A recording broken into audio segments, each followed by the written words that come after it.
जय हिंद दोस्तों। ज्ञान बिंदु जीएस एकेडमी रोशन आनंद सर के द्वारा जो नोट्स जो प्रोवाइड किया गया है भारतीय राज व्यवस्था पर हम लोग चर्चा करने चल रहे हैं। इंडियन पॉलिटी जो आपके आने वाले एग्जाम के लिए अति महत्वपूर्ण वीडियो होगा दोस्तों। इस बुक का हम लोग अच्छे से स्टडी करेंगे। तो आप पहली बार चैनल पर आए होंगे तो चैनल को सब्सक्राइब कर लें ताकि इस बुक को पूरा कवर कर लिया जाए। पहला टॉपिक में पहला अध्याय में हम लोग देखेंगे भारत का संवैधानिक विकास, भारत का संवैधानिक इतिहास कैसे हुआ, इस क्रम में हम लोग देखेंगे। तो चैनल पर पहली बार जुड़े होंगे तो चैनल को सब्सक्राइब कर लेंगे ताकि आपको इन्फॉर्मेशन वीडियो मिलता रहेगा। देखेंगे ये जो है संवैधानिक जो विकास हुआ है सर्वप्रथम देखने के प्रयास किएंगे कंपनी के शासन। ये कंपनी के शासन जो कब से कब तक ले रहा है दोस्तों, तो 1773 से लेकर 1858 तक ये कंपनी का शासन रहा है।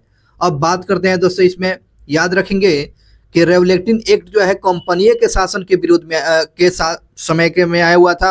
रेगुलेटिंग आपको 1773 में आता है, एक्ट ऑफ सेटलमेंट 1781 में आता है, पिट्स इंडिया एक्ट 1784 में, 1786 में अधिनियम आता है और चार्टर एक्ट 1793 का आता है, चार्टर एक्ट 1813 का आता है, चार्टर एक्ट जो हटा है 1833 का आता है और जो है 1853 का चार्टर एक्ट आता है।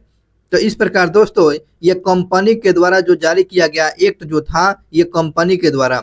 अब बात करते हैं, कंपनी से तो पावर तो छीन लिया गया था, अब जो ये पावर कहाँ पर चली जाती है दोस्तों, यह जो सारा पावर चला जाता है यह ब्रिटिश क्राउन यानी राजा के पास इंग्लैंड में चला जाता है।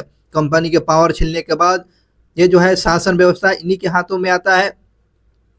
तो इनका शासन व्यवस्था जो शुरू होता है कंपनी के हाथों से ले लिया जाता है 1858 से लेकर, क्योंकि 1857 की जो क्रांति जो हुआ था उस प्रकार जो है अंग्रेजों का जो है जमीन हिला दिया हुआ था। इसलिए अंग्रेजों ने सोचा कि भाई साहब हमारा बोरिया बिस्तर यहाँ से जाना तय हो जाएगा, इसलिए जो है कंपनी के जो है अपने अधिकार क्षेत्र में राजा के द्वारा शासन व्यवस्था शुरू हो जाता है। 1858 से लेकर 1947 तक ये कंपनी ब्रिटिशों ने शासन किया है। तो बात करते हैं भारत शासन अधिनियम 1858 आता है, भारत परिषद अधिनियम 1861 में आता है और भारत परिषद अधिनियम 1892, भारत परिषद अधिनियम 1909 और भारत शासन अधिनियम 1919 और बात करते हैं भारत शासन अधिनियम 1935 और इस प्रकार जो है ब्रिटिश शासन के द्वारा अंतिम जो है अधिनियम 1947 आता है। तो ये जितनी भी बात किया गया है, जितने अधिनियम, जितने एक्ट जो है इस वीडियो में हम लोग देखने का प्रयास करेंगे। तो वीडियो पर शुरू से लेकर लास्ट तक बने रहेंगे ताकि आपको इन्फॉर्मेशन वीडियो आपको मिलता रहेगा। देखेंगे इसमें दोस्तों कि भारत के संवैधानिक इतिहास पर हम लोग चर्चा करने चल रहे हैं। बड़ा ही धैर्य के साथ समझते चलना है। ईस्ट इंडिया कंपनी ने महारानी एलिजाबेथ को 31 दिसंबर 1600 को शाही चार्टर प्रदान कर देती है। तो इस प्रकार जो है दोस्तों ईस्ट इंडिया कंपनी को जो महारानी एलिजाबेथ के द्वारा 31 दिसंबर 1600 को जो है शाही चार्टर एक्ट प्रदान कर दिया गया और इस प्रकार जो है प्रदान करने के बाद ये कंपनी जो है ये व्यापार करना शुरू कर देती है। अब देखेंगे इस चार्टर एक्ट के द्वारा कंपनी को प्रारंभ में 15 वर्षों की अवधि के लिए भारत तथा दक्षिण पूर्व एशिया के कुछ क्षेत्रों में व्यापार करने का अधिकार दे दिया था, एक अधिकार दे दिया था। तो यह एलिजाबेथ ने चार्टर एक्ट के द्वारा जो है 1631 में शाही फरमान के द्वारा 15 वर्षों के लिए यह भारत के साथ साथ दक्षिण पूर्व एशिया में व्यापार करने के लिए यह परमिशन मिल जाता है। परमिशन मिल जाने के बाद क्या होता है दोस्तों, इसमें कंपनी का संविधान और उनकी शक्तियां और विशेषाधिकार शक्तियां इस कंपनी में निहित थी, ये बात था। अब देखेंगे दोस्तों इसमें आगे चलकर ये ब्रिटिश सम्राट जेम्स प्रथम ने मई 1909 में एक नवीन चार्टर जिसके आदेश पत्र के माध्यम से कंपनी के व्यापारिक एकाधिकार को अनिश्चित काल के लिए विस्तृत कर देता है। अब तो पहले जो है एलिजाबेथ ने तो 1600 में तो 15 वर्ष के लिए बढ़ाया हुआ था, लेकिन जेम्स प्रथम के द्वारा मई 1609 में जो है ये 15 वर्ष जो पहले जो समय सीमा था इस समय सीमा को जो है विस्तृत कर दिया, अनिश्चित काल के लिए बढ़ा दिया गया। तो ये क्वेश्चन आ सकता है ना कि बताएंगे कि 15 वर्ष के लिए तो आपको कंपनी के लिए व्यापार करने के लिए एलिजाबेथ ने दिया हुआ था, लेकिन वो कौन सा सम्राट जो था अनिश्चित काल के लिए बढ़ा दिया था। तो सम्राट जेम्स प्रथम ने मई 1609 में अनिश्चितकाल के लिए बढ़ा दिया था। यहाँ पर याद रखेंगे 1771 के अंत तक, 1771 के अंत में कंपनी बंगाल की सत्ता पूर्णतः अपने नियंत्रण में कर लिया था। तो 1771 के तक ले जो है कंपनी जो है बंगाल के सत्ता पूर्ण अपने नियंत्रण में कर लिया हुआ था, मतलब कि कंपनी जो था यहाँ पर शासन व्यवस्था स्थापित कर लिया हुआ था, जिस कारण जो है ब्रिटिश संसद ने ईस्ट इंडिया कंपनी को अपने नियंत्रण में लाने हेतु समय समय पर एक्ट को भी परिवर्तन किया हुआ है। अब समझिएगा, ये जो कंपनी जो थी तो व्यापार करने के लिए आया था, लेकिन व्यापार के रूप में जो इसके इतना मजबूती बढ़ गया कि वो जो है बंगाल पर जो है अपना शासन व्यवस्था करना शुरू कर दिया। जब शासन व्यवस्था शुरू कर दिया तो इसलिए जो है कंपनी पर समय समय पर जो है एक्ट के माध्यम पर उस पर नकेल कसा गया, उस पर जो है कानून के माध्यम से उसको थोपने और एहसास दिलाते गया। और इसी प्रकार से दोस्तों बात करते हैं कंपनी का शासन किसका दोस्तों, कंपनी का शासन 1773 से लेकर 1858 तक ले रहा है। तो क्वेश्चन ये भी पूछता रहा है दोस्तों, कंपनी का शासन कब से कब तक ले रहा है? 1773 से लेकर 1858 तक ले रहा है कंपनी का शासन। और इस प्रकार जो दोस्तों 1773 के रेगुलेटिंग एक्ट के बारे में हम लोग चल रहे हैं पढ़ने, तो ध्यान से समझिएगा। इस एक्ट को तत्कालीन जो प्रधानमंत्री जी कौन थे, तो उस समय के जो प्रधानमंत्री, ब्रिटिश के प्रधानमंत्री लॉर्ड नॉर्थ के द्वारा गठित किया गया था। तो क्वेश्चन यहाँ पर याद रखेंगे, रेगुलेटिंग एक्ट 1773 किसके द्वारा, किस प्रधानमंत्री के द्वारा गठित किया गया था? लॉर्ड नॉर्थ के द्वारा गठित किया गया था। और यह बात याद रखेंगे, गुप्त समिति यानी सीक्रेट कमेटी के सिफारिश पर पारित किया गया था। यह किस सिफारिश के आधार पर जो है आपको 1773 के रेगुलेटिंग एक्ट पारित किया गया था? तो गुप्त समिति के यानी सेक्रेट समिति के सिफारिश पर आपको 1773 के रेगुलेटिंग एक्ट पारित कर दिया गया। 1773 के रेगुलेटिंग एक्ट पारित किया गया। ब्रिटिश के प्रधानमंत्री कौन थे? तो लॉर्ड नॉर्थ था। तो ये बात आप याद रखेंगे। अगर बात करते हैं 1773 के रेगुलेटिंग एक्ट के माध्यम से इस अधिनियम का भारतीय संवैधानिक विकास में विशेष महत्व था। 1773 के रेगुलेटिंग एक्ट जो था भारतीय इतिहास में जो है, भारतीय इतिहास के संदर्भ में बात किया जाए तो इसमें संवैधानिक विकास का महत्व था।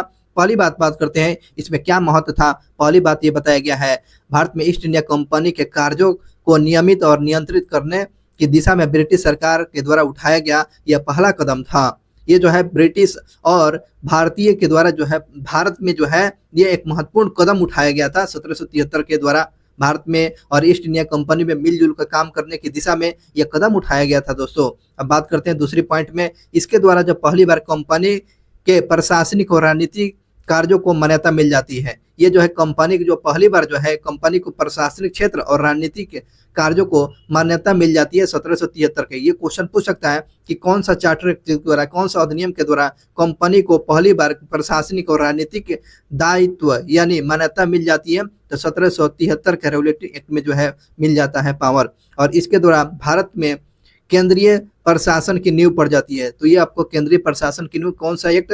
1773 के रेगुलेटिंग एक्ट के माध्यम से केंद्रीय प्रशासन का नींव भी पड़ जाता है दोस्तों।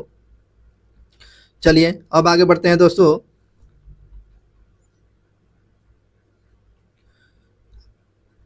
नेक्स्ट क्वेश्चन की बात करते हैं यहाँ पर।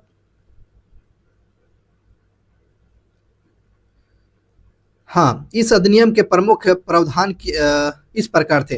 किसकी बात करें? 1773 के जो है के बारे में बताया जा रहा है। तो इस बारे में देखिएगा, इस अधिनियम के प्रमुख प्रावधान इस प्रकार थे। इस अधिनियम के द्वारा बंगाल के गवर्नर का पद नाम बदलकर बंगाल का गवर्नर जनरल कर दिया गया। 1773 के रेगुलेटिंग एक्ट के द्वारा जो है आप याद रखेंगे बंगाल के गवर्नर को गवर्नर जनरल कहा जाने लगा।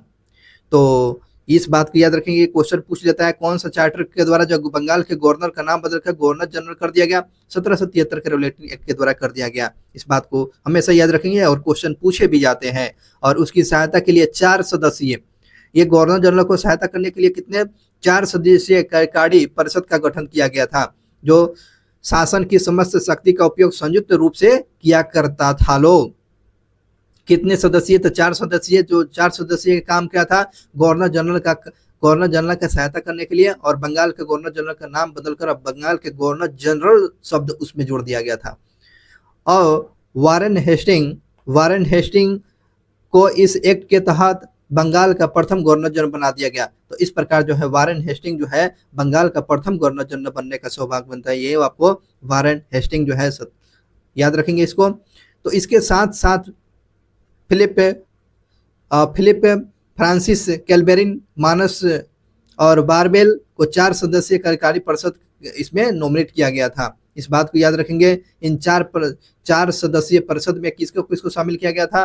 तो फिलिप मॉरिस को, कैल्वेरिन को, मानस और बारबेल को 4 सदस्यीय कार्यकारिणी में इसको शामिल कर लिया गया था। और इस अधिनियम के तहत मद्रास और मुंबई के गवर्नर जनरल के अधीन हो गया है। बंगाल के गवर्नर जनरल के अधीन हो जाता है। कहने का मतलब ये होता है दोस्तों, उस समय बंगाल जो था, उसके बाद क्या बोलते हैं, मद्रास था, मुंबई था।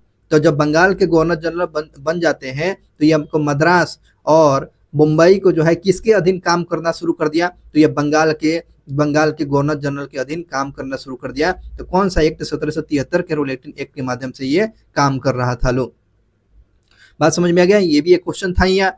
और जबकि ये पहले सभी प्रेसिडेंटियां एक दूसरे से क्या हुआ करता था? स्वतंत्र था। मुंबई और मद्रास जो पहले स्वतंत्र था, लेकिन अब बंगाल के अधीन अब काम करना पड़ रहा था अब इन दोनों को।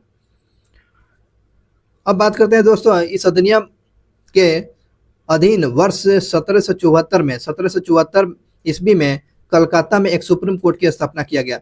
1774 में जो है रेगुलेटिंग एक्ट 1773 के तहत कोलकाता में 1774 में एक सुप्रीम कोर्ट की स्थापना किया गया था। सुप्रीम कोर्ट की स्थापना कोलकाता में कब किया गया था दोस्तों? 1774 में किया गया था, जिसके अंतर्गत वह बंगाल, बिहार और उड़ीसा को भी शामिल किया गया था। इस जो है कोर्ट के अंतर्गत में जो है बिहार, बंगाल और उड़ीसा को भी शामिल किया गया था। तो बंगाल में कोर्ट की सुप्रीम कोर्ट की स्थापना 1773 में किया गया। कौन सा एक्ट पूछेगा? 1773 के एक्ट के द्वारा 1774 में किया गया। इस प्रकार याद रखेंगे। और इस कोर्ट के जो है मुख्य न्यायाधीश कौन बन जाते हैं? तो सर एलिजा इम्पे बनते हैं। ये आपको एलिजा इम्पे का चित्र देख रहे हैं, यही एलिजा इम्पे जो है ये आपको कोलकाता के सुप्रीम कोर्ट के प्रथम न्यायाधीश बनते हैं। अब जो है इनके 3 न्यायाधीश और भी थे। ये 3 न्यायाधीश कौन थे? चैम्बर्स थे, लेमेस्टर थे और हाइड था।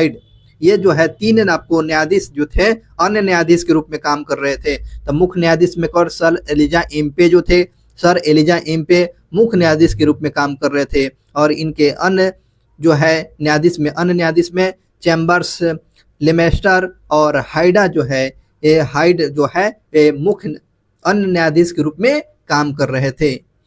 तो इस बात को याद रखेंगे। आगे बढ़ते हैं दोस्तों।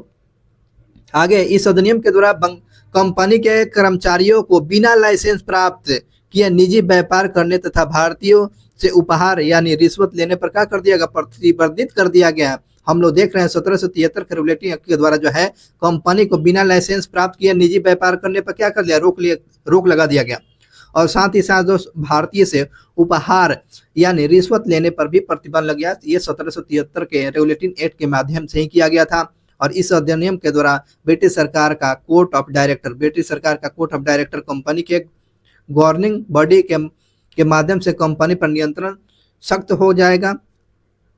हो गया। और इसे भारत में इसे राजस्व, नागरिक और सैन्य मामले की जानकारी ब्रिटिश सरकार को भी देना पड़ता था।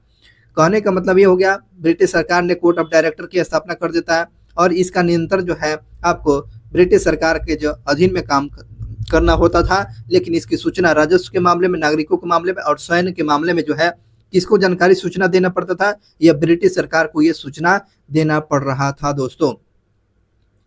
चलिए अगले पॉइंट की बात करते हैं। 1773 के रेगुलेटिंग एक्ट के द्वारा पारित होने का उद्देश्य ब्रिटिश शासन को बेहतर बनाना था। 1773 के रेगुलेटिंग एक्ट क्यों आया था?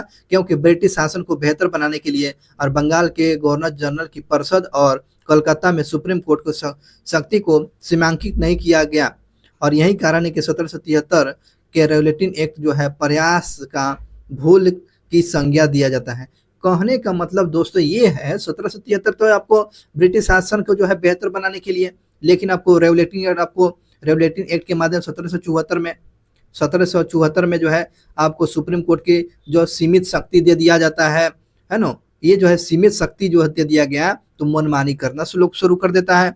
और इस तरह आपको 1773 के रेगुलेटिंग एक्ट को प्रयास और भूल की संज्ञा प्रदान किया गया। तो क्वेश्चन पूछे जाते हैं किस रेगुलेटिंग एक्ट को जो है प्रयास और भूल की संज्ञा दिया गया है, तो 1773 के रेगुलेटिंग एक्ट को प्रयास और भूल की संज्ञा बोला जाता है।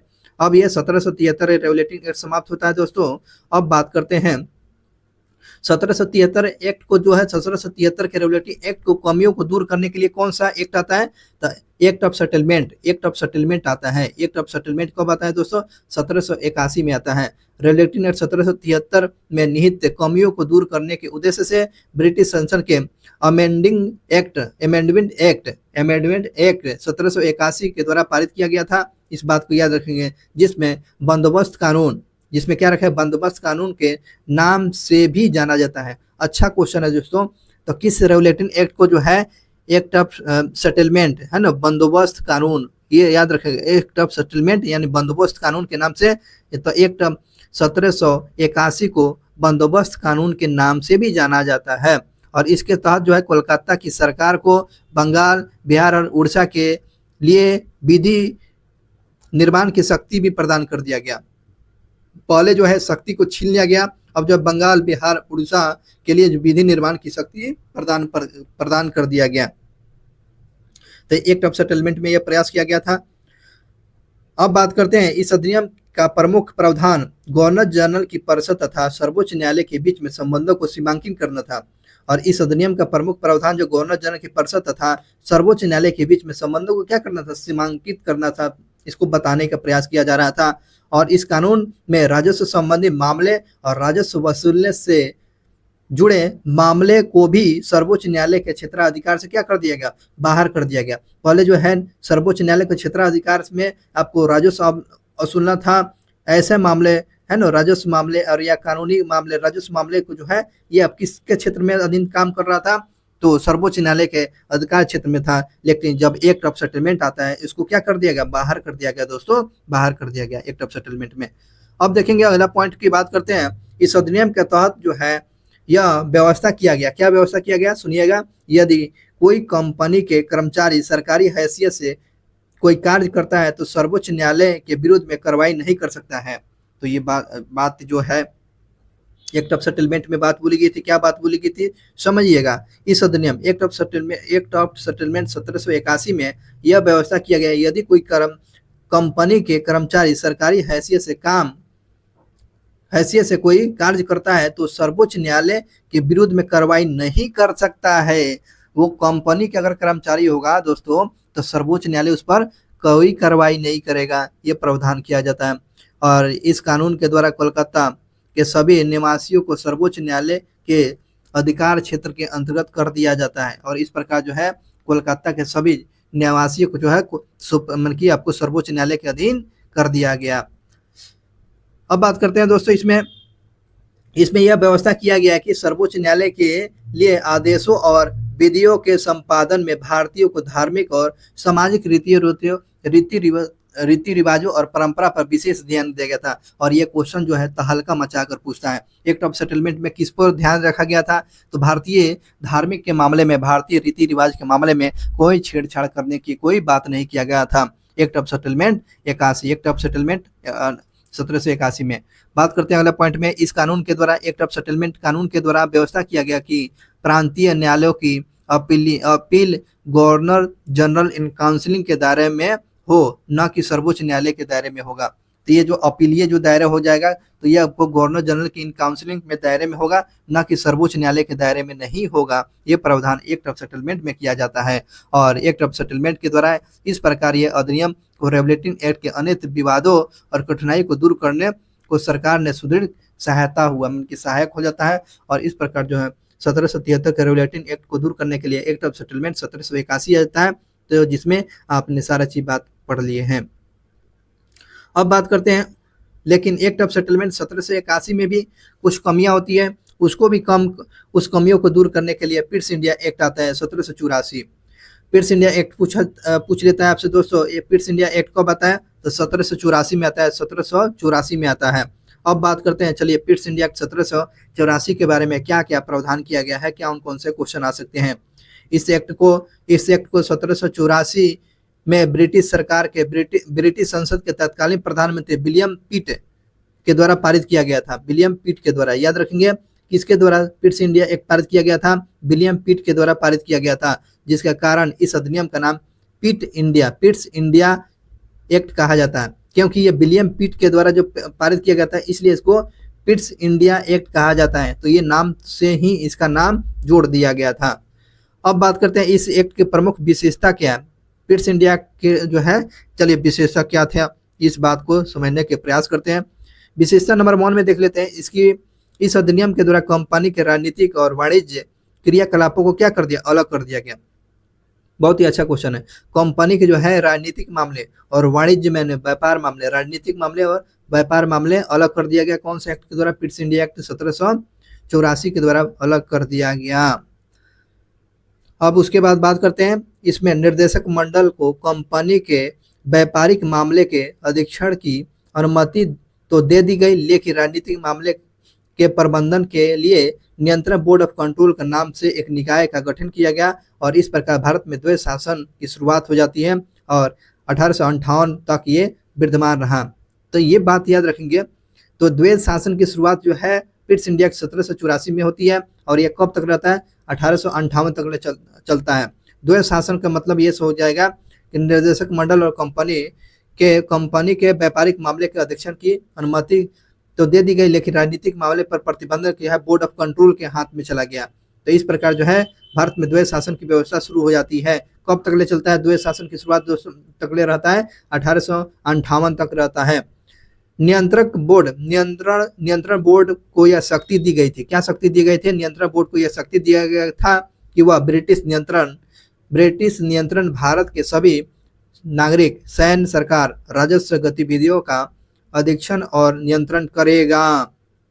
यह नियंत्रण बोर्ड का यह शक्ति प्रदान किया गया था। अब आगे पॉइंट की बात करते हैं, अगला पॉइंट की बात करते हैं दोस्तों। इसमें इस एक्ट के द्वारा गवर्नर जनरल की परिषदों की संख्या 4 से घटाकर कितना कर दिया गया। पहले गवर्नर जनरल की परिषदों में कितना सदस्य था, 4 था। और पिट्स इंडिया एक्ट आता है, इस परिषदों को जो है कितना कर दिया गया, 3 कर दिया गया। तो क्वेश्चन पूछ लेता है, गवर्नर जनरल की परिषदों में 4 सदस्य को घटाकर 3 कर दिया गया, कौन सा एक्ट के द्वारा, पिट्स इंडिया 1784 एक्ट के द्वारा। गवर्नर जनरल को परिषद को विशेष अधिकार दे दिया गया। गवर्नर जनरल की परिषद को क्या कर दिया गया, विशेष अधिकार दे दिया गया, विशेष अधिकार दे दिया गया था। साथ ही मुंबई मद्रास की सरकारों को पूरी तरह बंगाल सरकार के अधीन कर दिया गया और ये मुंबई को और मद्रास को जो है, मद्रास के सरकार को पूरी तरह किसके अंतर्गत में कर दिया, पिट्स इंडिया 1784 के द्वारा ये पूरे कोलकाता के अंतर्गत, बंगाल सरकार के अंतर्गत में कर लिया है। दोनों ये सरकार अब बंगाल के अंतर्गत में काम करना शुरू कर देता है और इस एक्ट के तहत कंपनी के द्वारा भारत में जीती गई क्षेत्र को ब्रिटिश आधिपत्य क्षेत्र कहा जाने लगा। कहने का मतलब क्या है कि जब कंपनी के द्वारा भारत में कोई क्षेत्र जीता जाता था, उसको कंपनी जीत लेती थी, तो ब्रिटिशों ने उसको क्या बोलता था, ब्रिटिश आधिपत्य क्षेत्र कहा जाता था। तो इस बात को याद रखेंगे। पिट्स इंडिया एक्ट आपको समझ में आ गया। अब अगला एक्ट की बात करते हैं दोस्तों। तो 1786 एक्ट की बात करते हैं। 1786 एक्ट के बारे में चलिए क्या क्या प्रावधान किया गया है हम लोग पढ़ने का प्रयास करते हैं। 1786 लॉर्ड कॉर्नवालिस को बंगाल का गवर्नर जनरल बना दिया गया। तो 1786 में लॉर्ड कॉर्नवालिस को बंगाल का गवर्नर जनरल बना दिया गया। लॉर्ड कॉर्नवालिस ने यह पद स्वीकार करने से पहले 2 मांग रखा हुआ था। ये जो है, ये पद ग्रहण करने से पहले ये 2 मांग लॉर्ड कॉर्नवालिस ने रखा था। उसे सेनापति बना दिया जाए और कमांडर इन चीफ बना दिया जाए। तो इस प्रकार याद रखेंगे, लॉर्ड कॉर्नवालिस ने 2 मांग रखा हुआ था, उसको सेनापति बनाइए, मुझे सेनापति बना दीजिए, ये लॉर्ड कॉर्नवालिस है। उसके बाद कमांडर इन चीफ बनाइए, तब हम अब बंगाल के गवर्नर जनरल के पद पर बैठेंगे। ये आपको 1786 के अधिनियम के पर ये बात हो रही थी।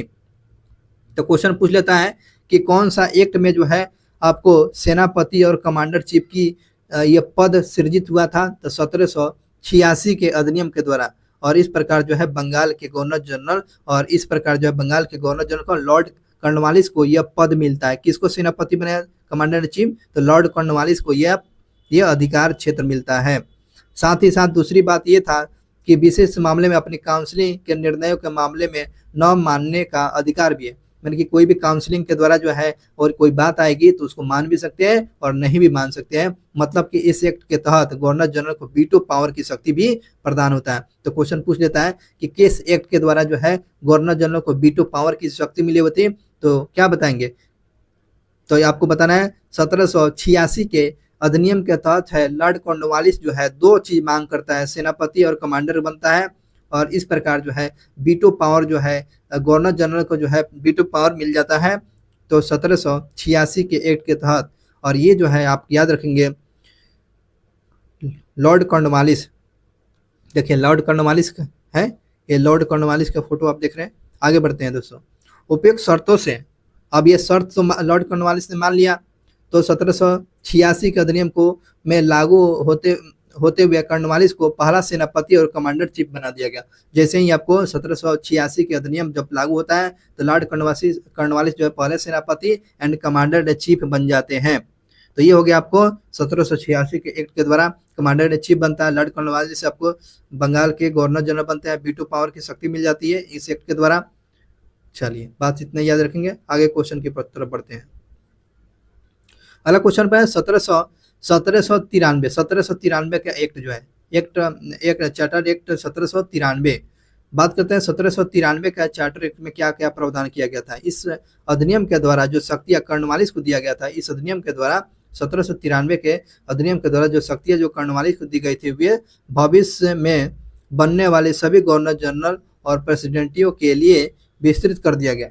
ये जो भविष्य में जो बनने वाले गवर्नर थे उसके लिए जो है गवर्नर जनरल को प्रेसिडेंटियों के लिए इसको विस्तृत कर दिया गया 1793 के चार्टर एक्ट के द्वारा। उसके बाद बात करते हैं, दूसरी बात है इसके तहत जो है कंपनी को भारत में व्यापार का एक अधिकार को अगले 20 वर्षों के लिए बढ़ा दिया गया। तो क्वेश्चन आपसे पूछता है दोस्तों कि बताएंगे कौन सा चार्टर एक्ट जो था कि भारत में व्यापार के एकाधिकार को अगले 20 वर्षों तक बढ़ाया गया था। 1793 का चार्टर एक्ट जो था, तो भारत में व्यापार के एकाधिकार को 20 वर्षों के लिए बढ़ा दिया गया। किस चार्टर एक्ट के द्वारा दोस्तों? तो 1793 का चार्टर एक्ट के द्वारा इसको बढ़ा दिया गया था।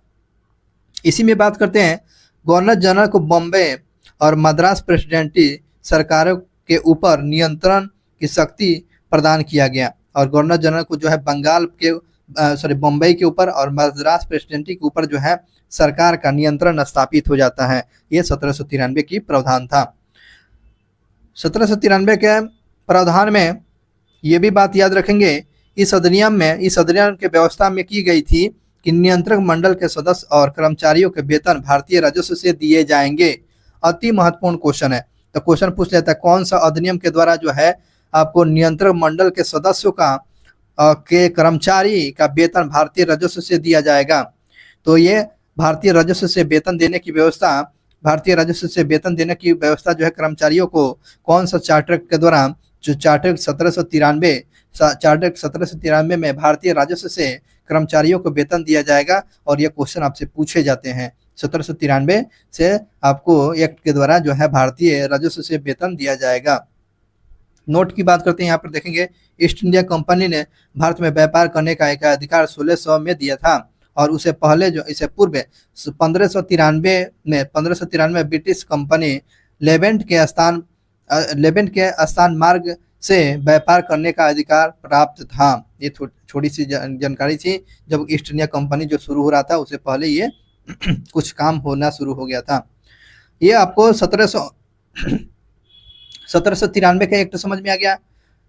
तो 1793 का जो है बम्बई और मद्रास के प्रेसिडेंटी पर जो है नियंत्रण स्थापित कर लिया गया। अति महत्वपूर्ण 1793 का ये प्रावधान जो था, इस पर जो है नियंत्रक मंडल के सदस्य और कर्मचारियों का वेतन जो है भारतीय राजस्व से देना शुरू हो गया। यही क्वेश्चन आपसे पूछे जाते हैं। अब अगला एक्ट की बात करते हैं दोस्तों। अगला एक्ट जो पूछा गया है 1813 का चार्टर एक्ट। 1813 का चार्टर एक्ट से क्या समझते हैं दोस्तों? इस चार्टर एक्ट के द्वारा निम्नलिखित विशेषताएं हैं। चलिए 1813 का चार्टर एक्ट की प्रमुख विशेषताएं पर हम लोग चर्चा करते हैं। प्रमुख विशेषताएं में ये देखेंगे, इस एक्ट के द्वारा कंपनी का भारत के साथ व्यापार करने का एक अधिकार को समाप्त आंशिक रूप से कर दिया गया, परंतु चीन के साथ व्यापार और चाय के व्यापार का एकाधिकार बना रहा था। तो कहने का मतलब क्या है, जो कंपनी का जो है भारत में एकाधिकार जो है समाप्त कर दिया जाता है कौन सा चार्टर के द्वारा, तो आपको 1813 में ध्यान रखेंगे। परंतु जो है ये जो है चीन के साथ व्यापार और चाय के व्यापार पर एकाधिकार बना रहा था।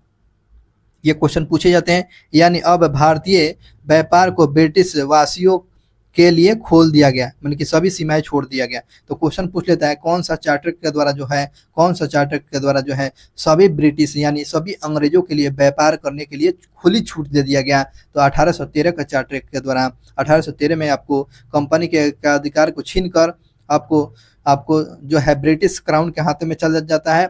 तो उस पर जो है चीन के साथ व्यापार कर सकता था, लेकिन चाय का भी व्यापार कर सकता था, लेकिन सारा जी व्यापार अब किसके हाथ में, क्राउन के हाथ में चल जाता है। और इस प्रकार जो है ब्रिटिशों को यानी अंग्रेजों को भारत में खुली छूट दे दिया गया व्यापार करने की। 1813 की बात था। अभी इतना ही नहीं दोस्तों, इस एक्ट के तहत जो है 1 लाख रुपया प्रति वर्ष विद्वानों को प्रोत्साहित करने यदि आधुनिक विज्ञान संबंधी ज्ञान को प्रोत्साहित करने के लिए दिया गया। यानी कहने का मतलब है भारत में जो है 1 लाख रुपया जो है खर्चा किया जाएगा आपको एजुकेशन के क्षेत्र में। तो ये आपको 1813 के चार्टर एक्ट के द्वारा 1 लाख रुपया खर्चा किया जाएगा, यह प्रावधान किया गया 1813 के चार्टर एक्ट में। इस कानून में ईसाई मिशनरियों को भारत में धर्म प्रचार की अनुमति मिल गया। 1813 में जो है भारत में जो है ईसाई मिशनरियों को धर्म प्रचार की अनुमति मिल जाती है। तो क्वेश्चन पूछ लेता है कौन सा चार्टर एक्ट के द्वारा भारत में ईसाई मिशनरी को धर्म प्रचार करने की स्वतंत्रता मिल जाती है। 1813 में 1 लाख रुपया आपको मिल जाता है। कौन सा चार्टर के द्वारा 1813 में सभी अंग्रेजों के लिए भारत में व्यापार करने के लिए खुली छूट दे दिया, 1813 में दे दिया गया। और इस प्रकार जो है चीन और चाय के साथ व्यापार एकाधिकार बना रहेगा। उसके बाद कंपनी जो है कंपनी को ब्रिटिश क्राउन के हाथों में ले लिया 1813 का चार्टर एक्ट के द्वारा। अब देखो यहाँ पर याद करने हैं ये बात यह है, इस अधिनियम के द्वारा भारत में कंपनी शासित क्षेत्रों पर ब्रिटेन के राजा की संप्रभुता को स्थापित कर दिया गया। और इस प्रकार जो है कंपनी पर जो है किसका शासन व्यवस्था हो जाती है, ब्रिटिश राजा का अधिकार क्षेत्र में चला जाता है। और इसके तहत जो है भारत की स्थानीय सरकारों को व्यक्तियों पर कर लगाने के लिए अधिकृत किया गया, और कर नहीं भुगतान करने पर उसको क्या करते, दंड व्यवस्था भी किया गया था। कहने का मतलब क्या है, स्थानीय सरकार का गठन करता है, स्थानीय सरकार का यहाँ पर बात चलती है। और व्यक्तियों को जो है कर लगाने पर एक अधिकार दे दिया गया 1813 में। और जो कर नहीं देता था, जो टैक्स नहीं देता था, उस पर क्या था, दंड की प्रावधान किया गया। ये 1813 की प्रमुख प्रावधान के बारे में हमेशा याद रखें। 1813 समझ में आ गया है दोस्तों। अब बात करते हैं 1813 के बाद चार्टर एक्ट जो आता है, कौन सा चार्टर एक्ट, 1833 का चार्टर एक्ट आता है। चार्टर एक्ट जो है 1833 का बारे में हम लोग चलिए पढ़ते हैं। 1833 के बारे में क्या क्या प्रावधान किया गया, इसकी प्रमुख विशेषताएं क्या है। प्रमुख विशेषताएं में देखेंगे 1833 का चार्टर के द्वारा इस कंपनी में व्यापारिक एकाधिकार को पूर्णतः रूप से समाप्त कर दिया गया। अब जो पहले चाय और चीन के साथ व्यापार करता था ना 1813 में, लेकिन जो है 1833 में जो है कंपनी का जो है पूर्णतः रूप से क्या कर दिया गया, उसका जो व्यापार को क्या कर लिया, छीन लिया गया, कंपनी के हाथों से छीन लिया गया। अब जो कंपनी का कार्य ब्रिटिश सरकार की ओर केवल भारत का शासन करना था। अब जो है ब्रिटिश सरकार को जो है अब कंपनी के रूप में नहीं, अब प्रशासनिक रूप में शासन करो, ये प्रावधान किया जाता है 1833 में। अब इस बात को याद रखेंगे दोस्तों, इस तरह बंगाल के गवर्नर जनरल को भारत का गवर्नर जनरल बना दिया गया। तो कौन सा चार्टर एक्ट के द्वारा जो है आपको बंगाल के गवर्नर जनरल को भारत का गवर्नर जनरल बना दिया गया, 1833 के आपको चार्टर एक्ट के द्वारा बंगाल के गवर्नर जनरल को भारत का गवर्नर जनरल बना दिया गया। और इस प्रकार लॉर्ड विलियम बेंटिक बन जाते हैं। ये आपको लॉर्ड विलियम बेंटिक है, लॉर्ड विलियम बेंटिक देख रहे हैं। तो भारत के प्रथम गवर्नर जनरल को पूछेगा लॉर्ड विलियम बेंटिक को, अब से 1833 के चार्टर एक्ट के द्वारा ये पद का सृजन किया गया था। और कहा जाने लगा सभी सिविल और सैनिक प्रशासन और राजस्व की निगरानी निर्देशक और नियंत्रक गवर्नर जनरल को सौंप दिया गया। लॉर्ड विलियम बेंटिक का भारत का प्रथम गवर्नर जनरल बना दिया गया। देख रहे हैं लॉर्ड विलियम बेंटिक यही है। चलिए आगे क्वेश्चन पर चलते हैं। अगला पॉइंट की बात करते हैं, कानून बनाने की शक्ति केंद्रीकृत कर गवर्नर जनरल और उसकी कार्यकारी परिषद को भारत के लिए कानून बनाने का अधिकार प्रदान कर दिया गया और मद्रास मुंबई की परिषदों को कानून बनाने की भी शक्ति क्या कर दिया, समाप्त कर दिया गया। पहले मुंबई, मद्रास और मुंबई जो है कानून बनाता था, लेकिन अब भारत का गवर्नर जनरल बन जाने के बाद इस जो है मद्रास के पावर और जो है मुंबई के जो है कानून बनाने का जो है अधिकार जो था क्या कर दिया गया, इसको जो है कानून बनाने की शक्ति को छीन लिया गया। कब छीन लिया गया? 1833 में इसको जो है समाप्त कर दिया गया 1833 में। चलिए अगले क्वेश्चन पर चलते हैं, अगला पॉइंट पर बात करते हैं। इस एक्ट के द्वारा जो है विधायी क्षेत्रों में सभी केंद्रीकरण प्रारंभ कर दिया गया, सभी विधायी क्षेत्रों में केंद्रीकरण कर दिया गया।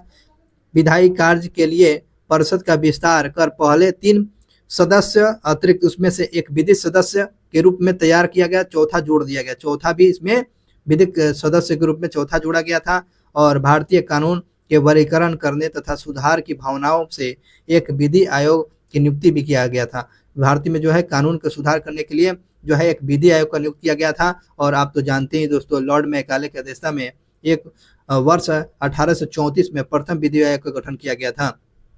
तो क्वेश्चन पूछता है, तो ये आपको प्रथम विधि आयोग का अध्यक्ष कौन था भाई? लॉर्ड मैकाले था। लॉर्ड मैकाले ने प्रथम विधि आयोग की स्थापना कब करता है और अध्यक्षता कब चुना गया? 1834 में किया गया, 1834 में क्या हुआ था ये, और ये क्वेश्चन पूछ लेता है। कौन सा चार्टर था? 1833 में।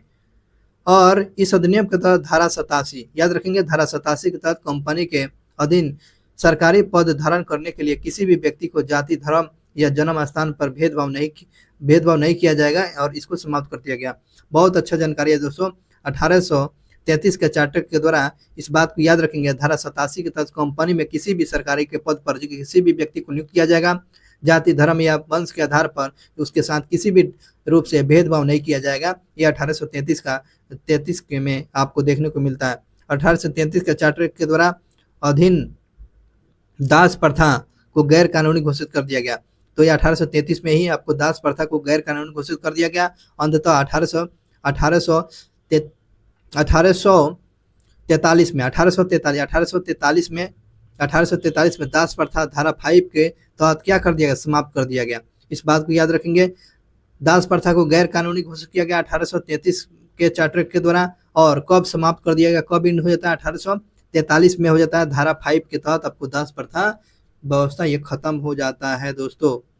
चलिए अगले क्वेश्चन की बात करते हैं दोस्तों। अगला क्वेश्चन, गवर्नर जनरल की परिषद को राजस्व से संबंध में पूर्ण अधिकार प्राप्त करते हुए गवर्नर जनरल को संपूर्ण देश के लिए एक ही बजट तैयार करने की अधिकार दे दिया गया। बहुत अच्छा क्वेश्चन है। और यह क्वेश्चन पूछता है, कौन सा चार्टर के द्वारा जो है भारत में के सभी देशों के लिए, भारत के लिए जो है बजट तैयार करने का अधिकार मिल जाता है?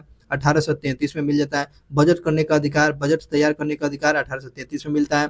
और इस एक्ट के द्वारा सिविल सेवकों को चयन के लिए खुली प्रतियोगिता माने कि ओपन कंपटीशन की शुरुआत हो जाता है 1833 में ही। ओपन कंपटीशन, खुली प्रतियोगिता की शुरुआत हो जाती है 1833 के चार्टर के द्वारा और शुरुआत किया गया।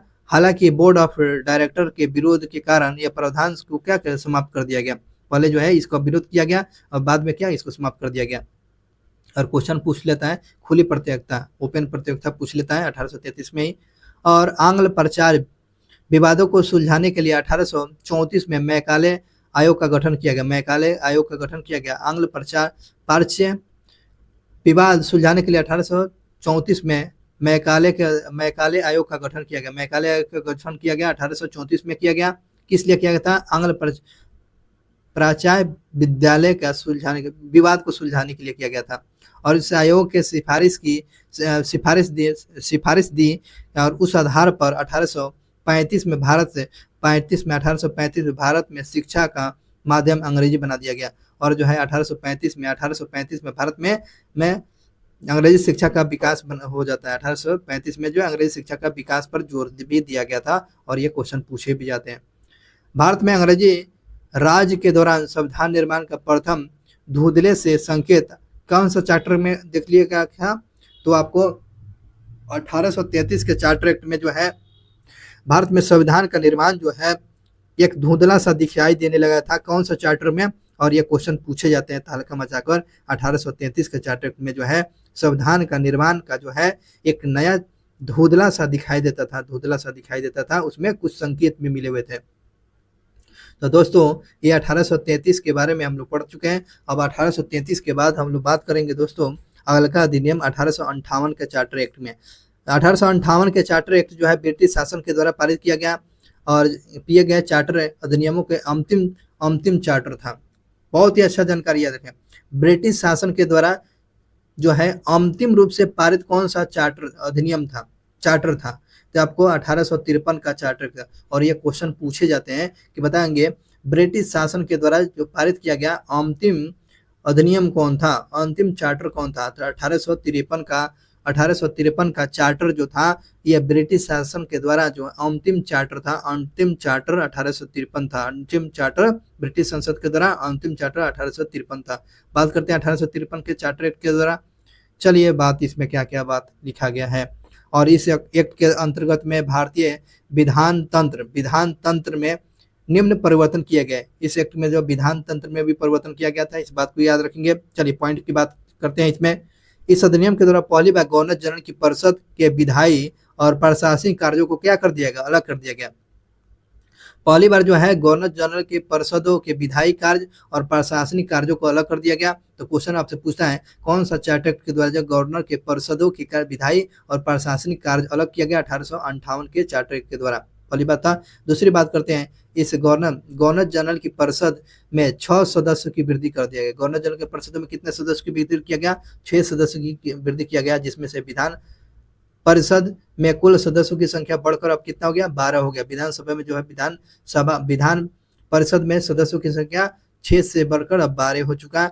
और इन गवर्नर जनरल के लिए नई विधान परिषद के गठन किया गया, जिसे भारतीय विधान परिषद कहा गया, जिसे भारतीय विधान परिषद कहा जाने लगा। और एक छोटी सी संसद यानी लघु संसद भी कहा जाता था। इस विधान परिषद को क्या कहा जाता था दोस्तों, इस विधान परिषद को लघु संसद के नाम से भी जाना जाता है। तो लघु संसद की शुरुआत जो है किस चार्टर एक्ट में हो जाता है, 1853 के चार्टर एक्ट में। 1853 के चार्टर एक्ट में किसकी शुरुआत हो जाती है, लघु संसद की शुरुआत हो जाती है। तो ये भी बात याद रखें, लघु संसद किस चार्टर में, 1853 के चार्टर में लघु संसद का सिद्धांत इसमें देखने को मिलता है। सिद्धांत इसमें लघु सिद्धांत देखने को मिल जाती है। और इस अधिनियम के द्वारा जो है सरकारी सेवाओं में नामजदगी का सिद्धांत समाप्त कर दिया है। मतलब क्या होता है कि नामजदगी मतलब कि आपको कंपनी में काम है तो कंपनी के कर्मचारी ही बनेंगे। तो ये जो है सरकारी सेवा में जो नामजदगी था अब इसको समाप्त कर देता है। और महत्वपूर्ण पद को भर्ती के लिए जो है खुली प्रतियोगिता की शुरू कर दिया गया। अब जो है इस प्रतियोगिता में अगर आप कंपनी में काम करना चाहे तो खुली प्रतियोगिता में कंपटीशन में आइए और उस काम कीजिए। और इस प्रकार पहली बार सिविल सेवा को भारतीय को भी शामिल किया, सिविल सेवाओं में भारतीयों को भी शामिल किया गया। पहली बार जो है आपको सिविल सेवाओं में भारतीयों को भी शामिल किया गया था। और इसके लिए वर्ष 1854 में भारतीय सिविल सेवा के संबंध में मैकाले समिति की नियुक्ति भी किया गया था। याद रखेंगे सिविल सेवा के संबंधित में 1854 में मैकाले समिति की भी नियुक्ति किया गया था। ये भी बात याद रखेंगे। चलिए अगले क्वेश्चन पर चलते हैं। निर्देशक मंडल के सदस्यों की संख्या 24 से कम करके कितना कर दिया। निर्देशक मंडल में जो निर्देशक मंडल डायरेक्टर मंडल जो था, जो इसमें जो है 24 से संख्या को घटाकर आपको कितना कर दिया, 18 कर दिया। 6 सदस्यों को क्राउन के द्वारा मनोनीत किया जाता था। 6 सदस्यों के द्वारा किसके द्वारा मनोनीत किया जाता था, ये क्राउन यानी राजा के द्वारा मनोनीत किया जाता था। इसके द्वारा पहली बार भारतीय विधान परिषद में अस्थायी प्रतिनिधित्व प्रारंभ हो जाता है ना। इसमें जो है पहली बार जो भारतीय विधान परिषद में स्थानीय प्रतिनिधित्व की शुरुआत हो जाती है। स्थानीय प्रतिनिधित्व की शुरुआत हो जाती है। गवर्नर जनरल की परिषद में 6 सदस्य, जिसमें 4 भारतीय प्रांत क्रमशः बंगाल, मद्रास, मुंबई, आगरा प्रांतीय सरकार के द्वारा ये चुनाव शुरू हो जाता है। और इस प्रकार जो है देख रहे हैं ना 1853 का चार्टर एक्ट के द्वारा ये सारा चीज चार्टर एक्ट समझ में आ गया है। इसमें लघु संविधान की देखने की बात करते हैं, लघु संविधान का निर्माण होता है। तो ये बात समझ में आ गया। अब जो है और ये अंतिम जो है चार्टर था। अब यहाँ से शुरू होता है ब्रिटिश शासन यानी राजा के मतलब कि ब्रिटिश पार्लियामेंट के द्वारा भारत का शासन व्यवस्था शुरू हो जाता है। तो आपको याद रखेंगे 1858 से लेकर 1857 तक जो चलता है इसको बोलते हैं भारत शासन अधिनियम। भारत शासन अधिनियम गवर्नमेंट ऑफ इंडिया एक्ट 1858 के बारे में हम लोग पढ़ने चल रहे हैं। भारत के प्रथम स्वतंत्रता संग्राम 1857 की क्रांति के बाद भारत में ईस्ट इंडिया कंपनी का शासन समाप्त कर ब्रिटिश क्राउन के हाथों में चल जाता है। ये कंपनी के जो है ईस्ट इंडिया कंपनी के हाथों से छीन कर अब जो शासन व्यवस्था कहाँ से चलाया जाने लगा, ये ब्रिटिश क्राउन से हाथों से चलाया जाने लगा था। और इस एक्ट के द्वारा नए पद भारत के राज्य सचिव secretariat of state of India का पद सृजित किया गया। तो क्वेश्चन ये पूछ सकता है, भारत में जो है राज्य राजस्व मतलब कि राज्य सचिव का पद आपको कब किया गया? तो इस बात को यह क्या बताओगे? भारत शासन अधिनियम 1858 में भारत में राजस्व सचिव secretary of state of India का पद सृजित किया गया था। और इसके तहत जो है बोर्ड ऑफ डायरेक्टर और बोर्ड ऑफ कंट्रोल को समाप्त कर दिया गया। तो क्वेश्चन पूछ लेता है, बोर्ड ऑफ कंट्रोल और बोर्ड ऑफ डायरेक्टर को कौन सा अधिनियम के द्वारा समाप्त किया गया? तो 1858 के एक्ट के द्वारा बोर्ड ऑफ कंट्रोल और बोर्ड ऑफ डायरेक्टर को समाप्त कर दिया गया। और जो है यह समस्त शक्तियां जो है यह राजस्व सचिव को सौंप दिया गया। Board of director board of control को जो है 1858 में जो है के बाद ये आपको भारत के राजस्व सचिव को दोनों पद सौंप दिया जाता है। अब जो है इस प्रकार जो है भारत में द्वैध शासन प्रणाली 1784 में शुरू की गई थी। अब जो है 1858 में क्या कर दिया गया? 1858 में 1784 में जो है शुरू किया गया था, 1858 में समाप्त कर दिया गया। द्वैध शासन की समाप्ति जो है 1858 में समाप्त कर दिया जाता है। ये भी बात याद रखेंगे, द्वैध शासन के जो है प्रणाली जो है समाप्त कर दिया गया। और भारत के राज सचिव अपने कार्य के लिए ब्रिटिश संसद के प्रति क्या होगा? उत्तरदायी होगा। ये जो भारत का राज सचिव जो है किसके प्रति उत्तरदायी हुआ करता था? ब्रिटिश पार्लियामेंट के प्रति उत्तरदायी हुआ करता था। भारत के राज सचिव किसके प्रति उत्तरदायी? तो ब्रिटिश पार्लियामेंट के प्रति उत्तरदायी हुआ करता था। भारत सचिव की बात करते हैं दोस्तों। भारत सचिव ब्रिटिश मंत्रिमंडल का एक सदस्य हुआ करता था। भारत सचिव जो है ब्रिटिश पार्लियामेंट से ये एक सदस्य के रूप में काम करता था, जिसकी सहायता के लिए 15 सदस्य होता था। ये भारत सचिव को सहायता करने के लिए कितने सदस्य? 15 सचिव, जिसे भारत परिषद कहा जाने लगा। और इसका जो है गठन किया गया, भारत परिषद के नाम से गठन किया गया, जिसमें से 7 सदस्य की नियुक्ति बोर्ड ऑफ कंट्रोल के द्वारा और 8 सदस्य की नियुक्ति ब्रिटिश सरकार के द्वारा की जाती थी। बोर्ड ऑफ कंट्रोल के द्वारा आपको 7 और 8 जो है ब्रिटिश क्राउन के द्वारा, ब्रिटिश सरकार के द्वारा नियुक्त किया जाता था। ये भी बात याद रखें, जिनकी खर्चा जो है भारतीय राजस्व से वहन करना पड़ता था। ये जो है 15 लोगों को जो नियुक्त किया जाता था, इनके खर्चा जो है कहाँ से दिया जाता था? तो ये आपको भारत के राजस्व से इन लोगों को दिया जाता था। चलिए अगले पॉइंट की बात करते हैं। इसके तहत जो है भारतीय मामले पर ब्रिटिश संसद के सीधा नियंत्रण स्थापित हो जाता है। इस प्रकार जो है भारतीय मामले पर जो है अब इस प्रकार जो है भारत में जो शासन व्यवस्था ब्रिटिश पार्लियामेंट के द्वारा सत्ता संचालित हो जाता है। और मुगल का पद समाप्त हो जाता है।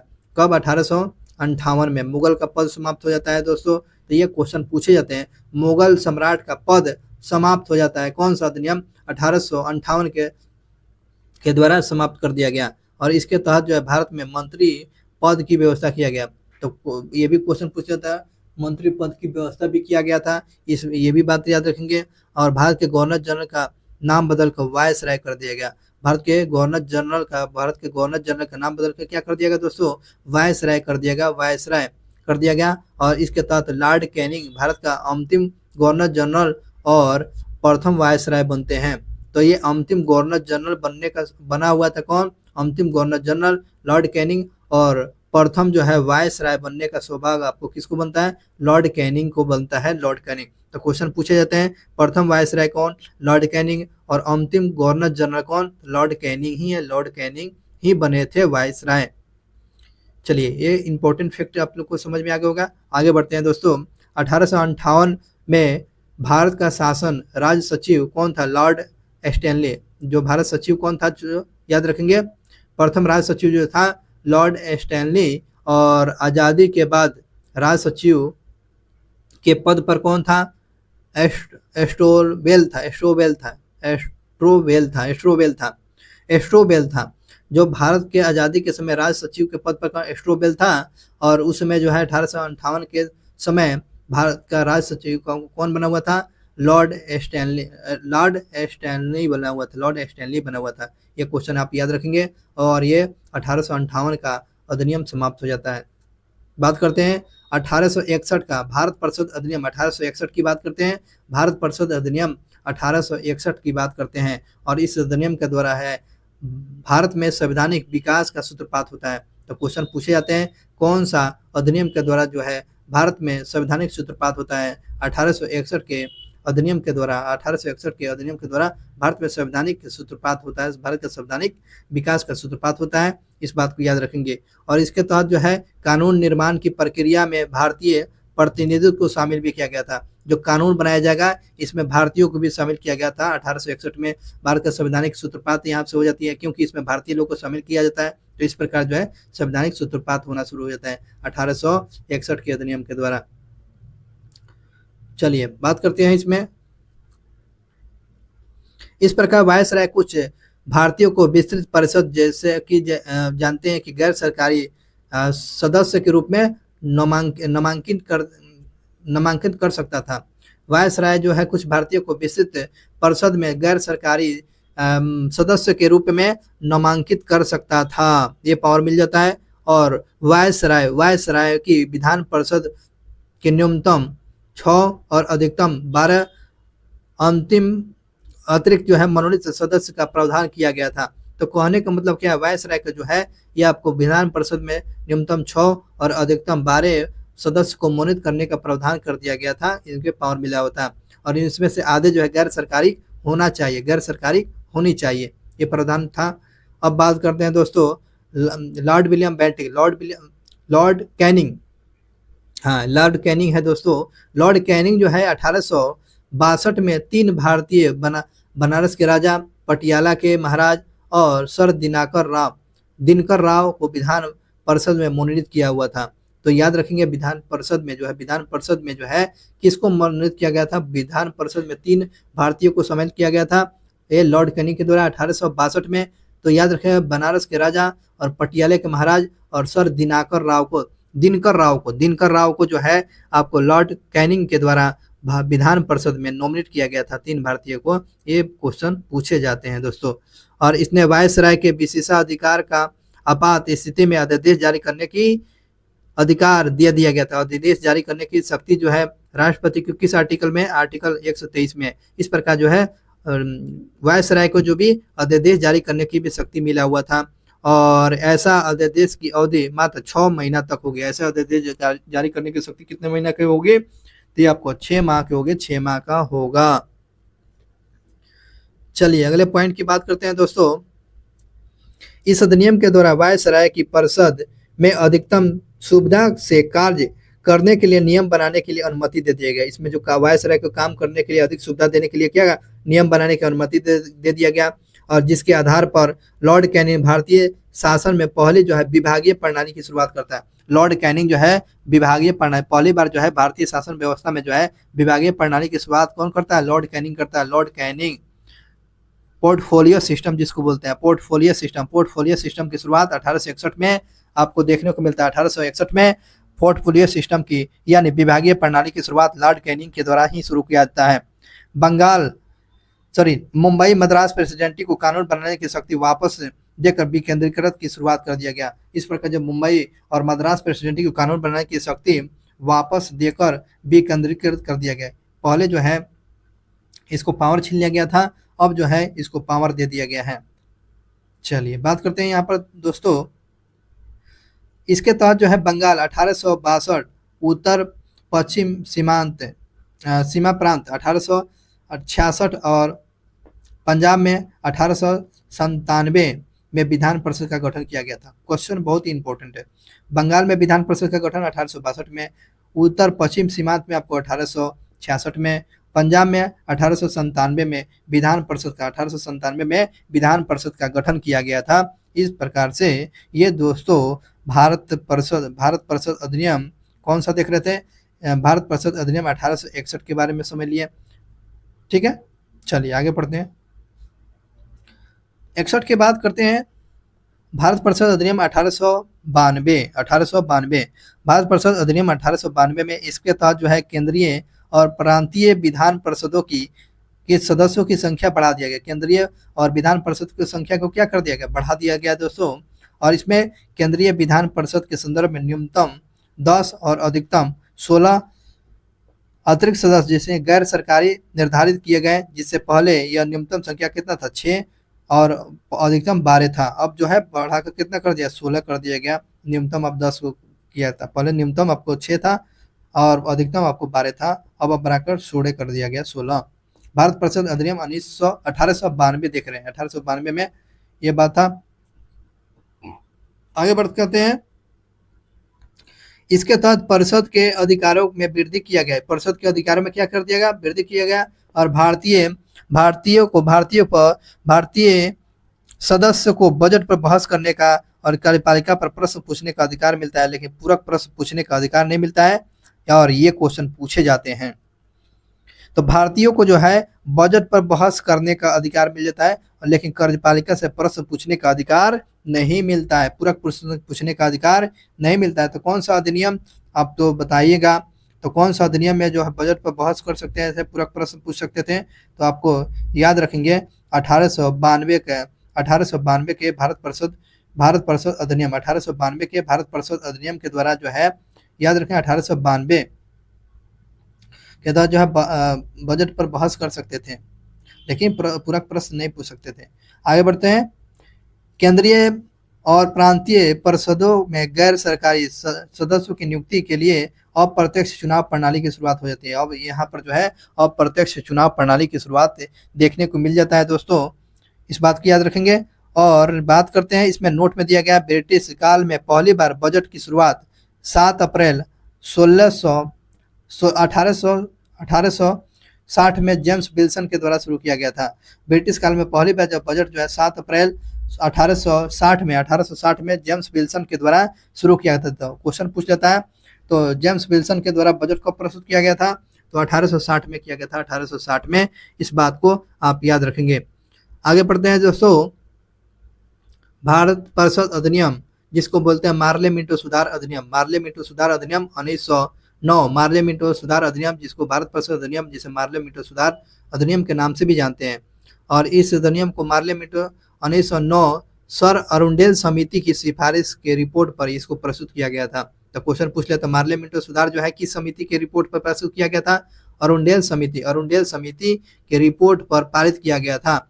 तो वह कौन सा अधिनियम जो था सर अरुंडेल समिति की सिफारिश पर लागू किया गया था, पारित किया गया था, तो मार्ले मिंटो सुधार कब आता है, 1909 में आता है। चलिए बात करते हैं। इस अधिनियम को मार्ले मिंटो सुधार के नाम से भी जाना जाता है, क्योंकि इस अधिनियम को पारित करने में भारत के सचिव जो थे, भारत के सचिव लॉर्ड मार्ले और भारत के वायसराय जो था मिल्टो द्वितीय था। इसलिए जो है भारत के सचिव जो थे मार्ले और भारत के वायसराय जो था लॉर्ड मिल्टो द्वितीय, इसलिए जो था मार्ले मिंटो सुधार बोला जाता है। अब बात करते हैं इसमें जो क्या क्या प्रावधान किया गया था, प्रमुख विशेषता की बात करते हैं 1909 में मार्ले मिंटो सुधार में। इसमें जो है पहली बार मुसलमानों के लिए पृथक निर्वाचन की प्रावधान किया गया था। तो 1909 में जो है पहली बार मुसलमानों के लिए निर्वाचन जो है पद्धति को जो है पृथक किया गया, अलग किया गया था। मुसलमानों के लिए अलग निर्वाचन पद्धति की शुरुआत 1909 में। और इसके तहत जो है मुस्लिम प्रतिनिधि का चुनाव मुस्लिम ही कर सकते हैं, मुस्लिम प्रतिनिधि का चुनाव मुस्लिम ही कर सकते थे। और इस प्रकार सांप्रदायिकता के वैधानिकता प्रदान किया गया हो जाता है, वैधानिकता प्रदान हो जाती है। मार्ले मिंटो को सांप्रदायिकता चुनाव के जनक के नाम से भी जाना जाता है। मार्ले मिंटो को किस नाम से जाना जाता है, तो सांप्रदायिकता चुनाव के जनक के रूप में जाना जाता है, क्योंकि जो है मुसलमानों के लिए अलग चुनाव की प्रक्रिया शुरू किया गया, बांटने की राजनीति शुरू किया गया। अब जो है इस बात करते हैं केंद्रीय और प्रांतीय विधान परिषदों के आकार में वृद्धि कर दिया गया। केंद्रीय, प्रांतीय और विधान परिषदों में क्या कर दिया गया, इसके आकार में वृद्धि कर दिया गया। केंद्रीय परिषदों की संख्या में 16 से बढ़ाकर कर दिया गया। कितना, केंद्रीय परिषद में जो है सदस्यों की संख्या 16 से बढ़ाकर आपको 60 कर दिया गया, 16 से 60 कर दिया गया। और विधान परिषद के सदस्य को बजट को स्वीकार करने से पहले वाद विवाद करना, बजट पर मतदान करने का अधिकार भी मिल जाता है। कहने का मतलब है विधान परिषद के सदस्य को स्वीकार करने और उसे पहले वाद विवाद में यानी कि प्रश्न पूछने और बजट पर मतदान करने का भी अधिकार मिल जाता है 1909 में। और पहली बार किसी भारतीय को वायसराय के कार्यकारी परिषद में एसोसिएशन संगठन बनाने का प्रावधान मिलता है। पहली बार जो भारतीयों को वायसराय और गवर्नर जनरल के परिषद में एसोसिएशन यानी संगठन बनाने का प्रावधान आपको मिल जाता है। ये भी बात याद रखें 1909 में। सत्येंद्र प्रसाद सिन्हा याद रखेंगे, एसपी सिन्हा के नाम से जाना जाता है। तो वायसराय की कार्यकारी परिषद में प्रथम भारतीय विधि सदस्य के रूप में शामिल किया गया था। सत्येंद्र प्रसाद सिन्हा जो है क्वेश्चन पूछ लेता है वायसराय की कार्यकारी परिषद में शामिल होने वाला प्रथम व्यक्ति कौन थे? तो सत्येंद्र प्रसाद सिन्हा। यह 1909 की बात था। चलिए बात करते हैं, इसके साथ है विधान परिषद के सदस्यों को पूरक प्रश्न पूछने का अधिकार मिल जाता है। तो पूरक प्रश्न पूछने का अधिकार कौन सा अधिनियम में मिलता है? पार्लियामेंट सुधार में 1909 में। और जो है वायसराय के कार्यकारी परिषद में शामिल होने वाला प्रथम व्यक्ति कौन था? सत्येंद्र प्रसाद सिन्हा, जिसे एसपी सिन्हा के नाम से भी जानते हैं। नोट में, इस अधिनियम को पारित होने के बाद ब्रिटेन का प्रधानमंत्री कौन था? तो पार्लियामेंट जो सुधार जो लाया गया था उसमें ब्रिटेन के प्रधानमंत्री कौन था? तो ये लेबर पार्टी का जो था एच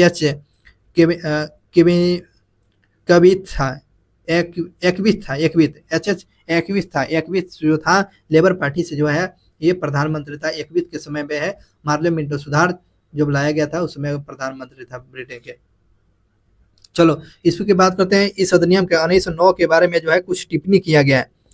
आरसी मजूमदार ने क्या बात बोला है? 1909 के जो है सुधार केवल चंद्रमा की चांदनी के समान है। तो ये आपको याद रखेंगे। पार्लियामेंट सुधार जो है, पार्लियामेंट सुधार के बारे में आरसी मजूमदार ने क्या बात बोली है? ये चंद्रमा की चांदनी के समान है, चंद्रमा की चांदनी के समान है। आरसी मजूमदार ने बात ये किया होता। के.एम. मुंशी ने क्या बोला हुआ था? इसके अनुसार जो बोला गया था भारत शासन अधिनियम 1909 के भारत में उभरते लोकतंत्र का गला घोट दिया। तो ये आपको भारत में उभरते लोकतंत्र को गला घोट दिया आपको के.एम. मुंशी ने भारत शासन अधिनियम पार्लियामेंट सुधार के बारे में बात बोले हुए थे। लॉर्ड मिल्टो ने इस अधिनियम के बारे में लॉर्ड मोरले को पत्र लिखा हुआ था। उसने बोला हुआ था हम नाग के दांत बो रहे हैं, इसका फल बड़ा भयानक होगा। ये बात आपको याद रखेंगे। चलिए महात्मा गांधी ने क्या बोला हुआ था? महात्मा गांधी ने इस अधिनियम को भारत के लोकतंत्र को सर्वनाश करने वाला अधिनियम बताया था। तो महात्मा गांधी ने कौन सा अधिनियम को जो है सर्वनाश करने वाला अधिनियम बोला हुआ था? तो पार्लियामेंट सुधार को ही बात बोला हुआ था। हम नाग के दांत बोल रहे हैं तो आपको 1909 की बात आपको बोलते हैं। मुसलमानों के लिए पृथक निर्वाचन की शुरुआत, के.एम. मुंशी ने आपको क्या बात बोले थे? भारत में उभरते लोकतंत्र का गला घोंट देता है। आरसी मजूमदार ने यह चंद्रमा की चांदनी के समान है, ये स्टेटमेंट लोगों के द्वारा दिया जाता है। अब बात करते हैं दोस्तों 1909 के बाद 1919 के भारत शासन अधिनियम के बारे में हम लोग को पढ़ना जरूरी है। बात करते हैं government of act of settlement, बात करते हैं गवर्नमेंट ऑफ इंडिया एक्ट के बारे में। ठीक है, यहाँ पर ध्यान रखेंगे भारत शासन अधिनियम के बारे में हम लोग पढ़ना है 1919 के बारे में। इस अधिनियम को भारत सचिव लॉर्ड मॉन्टेस्क और भारतीय वायसराय चेम्सफोर्ड ने मिलकर बनाया था, जिसके कारण इस अधिनियम को मॉन्टेस्क-चेम्सफोर्ड सुधार के नाम से भी जानते हैं। मॉन्टेस्क-चेम्सफोर्ड सुधार के नाम से जानते हैं क्योंकि उस समय जो है भारत सचिव मॉन्टेस्क था और वायसराय जो था चेम्सफोर्ड था, इसलिए आपको इस अधिनियम को मॉन्टेस्क-चेम्सफोर्ड सुधार के नाम से जाना जाता है 1919 के। यह एक प्रकार के संवैधानिक सुधार का था जिसमें भारत सचिव मॉन्टेस्क ने 20 अगस्त 1917 में घोषणा के तहत भारत को स्वतंत्र डोमिनियन यानी स्वशासन की स्थिति प्रदान करने की बात किया हुआ था। कौन बोला था? मॉन्टेस्क ने बोला हुआ था भारत को डोमिनियन स्टेट प्रदान कर दिया जाएगा, यानी स्वशासन प्रदान करने की बात बोली गई थी। अब बात करते हैं दोस्तों इसमें इस अधिनियम को पारित होने में ब्रिटेन के प्रधानमंत्री कौन था? तो कौन था? लॉर्ड जॉर्ज था, लॉर्ड जॉर्ज। तो क्वेश्चन पूछ सकता है कि जब 1919 में जब मॉन्टेस्क-चेम्सफोर्ड सुधार जो किया गया था उसमें ब्रिटेन का प्रधानमंत्री कौन था? लॉर्ड जॉर्ज था। और यह अधिनियम जो है, यह अधिनियम वर्ष 1921 ईस्वी में लागू हुआ था। यह अधिनियम 1921 में लागू हुआ था। आया हुआ था 1919 में, लागू होता है कब? 1921 में। बहुत ही अच्छा जानकारी है दोस्तों। ये लागू पूछेगा तो 1921 में, आया हुआ था 1919 में। चलिए बात करते हैं इस अधिनियम के प्रमुख निम्न बातें क्या हैं। चलिए बात करते हैं, इसमें ध्यान रखेंगे। इस अधिनियम के प्रमुख विशेषताएं की बात करते हैं। विशेषता नंबर 1 में, अधिनियम के तहत सिख, ईसाई, आंग्ल भारतीय और यूरोपीय को सांप्रदायिकता के आधार पर निर्वाचन की व्यवस्था किया गया। पहले तो 1909 में मुसलमानों को दिया गया था, लेकिन अब सभी के लिए जो है सिख हो गया, ईसाई हो गया, आंग्ल भारतीय को और यूरोपीय को जो है सांप्रदायिकता के आधार पर निर्वाचन पद्धति की शुरुआत कर दिया 1919 में। ये बात क्वेश्चन याद रखेंगे। प्रांतों में द्वैत शासन व्यवस्था को स्थापित किया। प्रांतों में द्वैत शासन व्यवस्था की स्थापना किया गया। केंद्र, इसके तहत केंद्रीय और प्रांतीय विषयों को पृथक किया गया। केंद्रीय और प्रांतों को विषय को अलग कर दिया गया। प्रांतों में द्वैत शासन प्रणाली शुरू किया गया। प्रांतों में क्या कर दिया गया? द्वैत प्रणाली शुरू किया गया। और द्वैत प्रणाली की शुरुआत किसके द्वारा? इसका जनक कौन है? लियोन कार्टिस को बोला जाता है। Leon Curtis. द्वैत शासन प्रणाली जो है को जनक पूछ लेगा, लियोन कार्टिस को बोला जाता है, जो अपनी पुस्तक डार्की से लिए है। पुस्तक जो है इनका डार्की है। बात करते हैं अगले दोस्तों। इसमें इसके तहत जो है केंद्र में द्वैत सदनीय विधायिका का गठन किया गया। और इस प्रकार जो है इस अधिनियम के द्वारा केंद्र में आपको द्वैत सदनीय विधायिका का गठन कर दिया गया, जिसमें एक सदन को राज्य परिषद यानी उच्च सदन कहा गया, जबकि दूसरे सदन को विधानसभा यानी निम्न सदन कहा जाता था। राज्य परिषद में सदस्यों की संख्या 60 निर्धारित किया गया था, जिसमें से 34 निर्वाचित हुआ करते थे और 26 को है गवर्नर जनरल के द्वारा मनोनीत किया जाता था। और इनका कार्यकाल जो है 5 वर्षों का हुआ करता था। 5 वर्षों का हुआ करता था। इंपॉर्टेंट फैक्ट में बात करते हैं। केंद्रीय विधानसभा में 144 सदस्य थे। केंद्रीय विधानसभा में कितने सदस्य थे? 144, जिसमें से 104 निर्वाचित और 40 को मनोनीत किया जाता था, जिनका कार्यकाल 3 वर्षों को हुआ करता था। और दोनों के शक्तियां समान हुआ करती थी, परंतु बजट की स्वीकृति प्रदान करने का अधिकार विधानसभा यानी निम्न सभा को था। बजट पर जो है बजट को स्वीकार करने का अधिकार किसके पास था? विधानसभा के पास था। अब बात करते हैं इस अधिनियम के तहत प्रांतीय विषयों को 2 भागों में बांटा गया। बात करते हैं इस अधिनियम को जो है प्रांतीय विषयों को जो है कितने भागों में बांटा गया है? 2 भागों में बांटा गया। चलिए इस 2 भाग को समझने का प्रयास करते हैं। कैसे 2 भागों में बांटा गया देखेंगे। आरक्षित विषय और हस्तांतरित विषय। अब जो है इसमें जो है प्रांतीय विषय को 2 भाग में बांटते हैं, आरक्षित विषय और हस्तांतरित विषय के रूप में। आरक्षित विषय का शासन गवर्नर जनरल अपनी कार्यपालिका परिषद के सहायता से करता था। आरक्षित विषय यानी रिजर्वेशन विषय पर जो है गवर्नर जनरल आपको कार्यपालिका के सहायता से करता था, जिसमें केंद्रीय सूची के विषय होता था। जिसमें केंद्रीय सूची के विषय में कौन कौन सा शामिल किया गया? आरक्षित विषय में राजस्व था, वित्त था, पुलिस था, न्याय प्रशासनिक था, जेल था, समाचार पत्र था और कारखाना था, बिजली था, सिंचाई था। ये सब रिजर्वेशन में था। और जो है केंद्रीय आपको कार्यपालिका परिषद के द्वारा ये में शामिल था और केंद्रीय सूची का ये विषय था आरक्षित विषय में। हस्तांतरित विषय में दोस्तों इसमें विषयों पर गवर्नर और उन मंत्रियों की सहायता से शासन करना जो विधान परिषद के प्रतिनिधित्व हुआ करते थे। और यह प्रांतीय सूची के विषय हुआ करते। ये प्रांतीय सूची के विषय में कौन कौन सा शामिल किया गया था? राजस्व था, स्वास्थ्य था, शिक्षा था, स्थानीय स्वशासन था, कृषि था, मापन था, तौल था, पुस्तकालय था, आबकारी नीति यानी शराब वाला नीति था। ये जो था हस्तांतरित विषय में शामिल किया गया था। चलिए नेक्स्ट क्वेश्चन की बात करते हैं। यहाँ पर इस अधिनियम के तहत पहली बार भारत में प्रत्यक्ष चुनाव प्रणाली की शुरुआत हो गया। इस अधिनियम के दौरान 1919 में मॉन्टेस्क्यू सुधार में आपको भारत में पहली बार प्रत्यक्ष रूप से चुनाव प्रणाली की शुरुआत हो जाता है। क्वेश्चन पूछे जाता है प्रत्यक्ष चुनाव की प्रणाली शुरुआत 1919 में हो जाती है। ली कमीशन की स्थापना 1923 में किया गया था। क्वेश्चन पूछ लेता है ली कमीशन की स्थापना कब किया गया था? 1923 में। इस सिफारिश पर भारत में सिविल सेवा की भर्ती के लिए 1926 में लोक सेवा आयोग का गठन किया गया था। 1926 में लोक सेवा आयोग की गठन किया गया। तो क्वेश्चन पूछता है ली कमीशन किससे संबंधित है? सिविल सेवा से भर्ती में संबंधित है। और 1926 में लोक सेवा आयोग की स्थापना 1926 में किया गया था। ये भी बात रखेंगे। इसके तहत पहली बार केंद्रीय बजट को राज्य बजट से क्या कर दिया, केंद्रीय बजट अलग होगा, राज्य बजट अलग होगा, इसको अलग कर दिया गया। ये भी बात याद रखेंगे, केंद्रीय बजट और राज्य बजट को अलग कर दिया गया दोस्तों। चलिए आगे देखते हैं।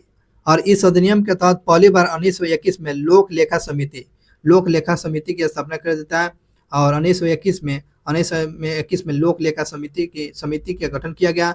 भारतीय सिविल परीक्षा का आयोजन 1922 में लंदन के साथ साथ भारत में पहली बार इलाहाबाद में भी आयोजित किया गया था। ये सब 1919 की बात है। अधिनियम के मॉन्टेस चेम्सफोर्ड के बारे में पढ़ रहे थे। तो भारत में सिविल सेवा के पहली बार शुरुआत आपको 1922 में कहाँ पर हुआ था, इलाहाबाद में हुआ था। लंदन के साथ भी लंदन में हुआ था और पहली बार 1922 में हुआ था। 1922 में हुआ था इलाहाबाद में। भारत में महिलाओं को मतदान देने का अधिकार 1919 में मिल जाता है ना। मॉन्टेस चेम्सफोर्ड सुधार में महिलाओं के समय में आपको इसी अधिनियम के द्वारा जो है महिलाओं को पहली बार वोटिंग का अधिकार मिल जाता है, वोटिंग का अधिकार।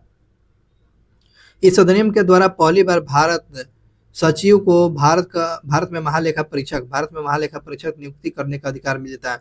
और महालेखक परीक्षक की नियुक्ति करने का अधिकार भारत सचिव को मिल जाता है। ये भी आपको महालेखक परीक्षक की नियुक्ति करने का अधिकार मिल जाती है। और इसके तहत वायसराय के कार्यकारी परिषद में 6 सदस्यों कमांडर इन चीफ को छोड़कर 3 सदस्यों को भारतीय होना आवश्यक कर दिया गया था। ठीक है ना, 6 में से आपको कमांडर इन चीफ को छोड़कर 3 भारतीयों को होना अनिवार्य आवश्यक कर दिया गया था। ये भी बात याद रखेंगे। इसके अंतर्गत जो है संवैधानिक आयोग का गठन भी किया गया था। इसके अंतर्गत में क्या किया गया था दोस्तों, संवैधानिक आयोग का गठन किया गया था, जिसे 10 वर्षों का जांच करने के पश्चात अपनी रिपोर्ट प्रस्तुत करते थे। संवैधानिक आयोग का जो गठन किया गया था, जो 10 वर्षों के बाद अपना क्या करेगा, रिपोर्ट देगा, अपना रिपोर्ट प्रस्तुत करेगा। चलिए बात करते हैं। भारत शासन अधिनियम 1919 के अनुसार यह प्रावधान किया गया था। क्या प्रावधान किया गया था 1919 के द्वारा, 10 वर्षों के पश्चात संवैधानिक आयोग का गठन किया जाएगा और यह जांच करेगा कि भारत उत्तरदायी शासन की दिशा में कहाँ तक प्रगति कर रहा है। ये आपको जांच करने के लिए बनाया गया था, भारत कहाँ तक प्रगति किया हुआ है। ब्रिटिश सरकार ने 8 नवंबर 1927 में निर्धारित समय से पहले 2 वर्ष पूर्व एक नया संविधान में भारत की स्थिति का पता लगाने के लिए सर साइमन के नेतृत्व में 7 सदस्यीय आयोग का गठन किया गया था। बल्कि 2 वर्ष पहले जो है आपको 1927 में जो है आपको भारत में जो क्या स्थिति है उसके जो संविधान निर्माण के लिए सर साइमन की अध्यक्षता में 7 सदस्यीय आयोग का गठन कर देता है कि जाओ भाई जाके देख कर आओ। और इस आयोग ने सभी अंग्रेज थे। इस आयोग में जो है ये सभी लोग अंग्रेज थे। साइमन जो है आ रहा था जो है, तो इसलिए आपको साइमन कमीशन का भी बहिष्कार किया गया था। साइमन कमीशन का बहिष्कार इसलिए किया गया था क्योंकि इसमें सारे अंग्रेज थे। अतः इस आयोग में किसी भी भारतीय को शामिल नहीं किया गया, जिसकी वजह से 3 फरवरी 1928 को कमीशन के आगमन पर देशव्यापी क्या हो गया, विरोध हुआ था, हड़ताल शुरू हो गया और नारा लगाया जा रहा था साइमन कमीशन गो बैक का नारा लगाया जा रहा था। साइमन कमीशन गो बैक का नारा भी लगाया जा रहा था। आयोग के विरोध के बावजूद जो है 1930 में अपनी रिपोर्ट प्रस्तुत किया, जिस पर विचार विमर्श को लेकर जो है 3 गोलमेज सम्मेलन किया गया था। ठीक है, राउंड टेबल कॉन्फ्रेंस जो है ये देखेंगे इसी तरह होता था। तो इस गतिरोध को दूर करने के लिए जो है आपको आयोग ने 3 राउंड टेबल का कॉन्फ्रेंस किया गया। पहला जो गोलमेज सम्मेलन 1930 में, उसके बाद दूसरा जो हो गया 1931 में और तीसरा आपको 1932 में हुआ था। तो पहला 30 में, 31 में, 32 में ये राउंड टेबल का आयोजन किया गया था।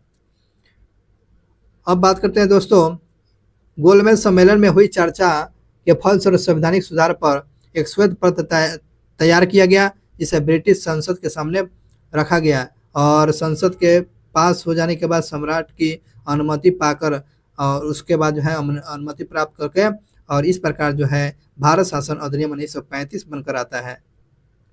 बात समझ में आ गया, भारत शासन अधिनियम 1935 बनकर आता है और जो है भारत शासन अधिनियम 1935 के बारे में हम लोग पढ़ेंगे दोस्तों।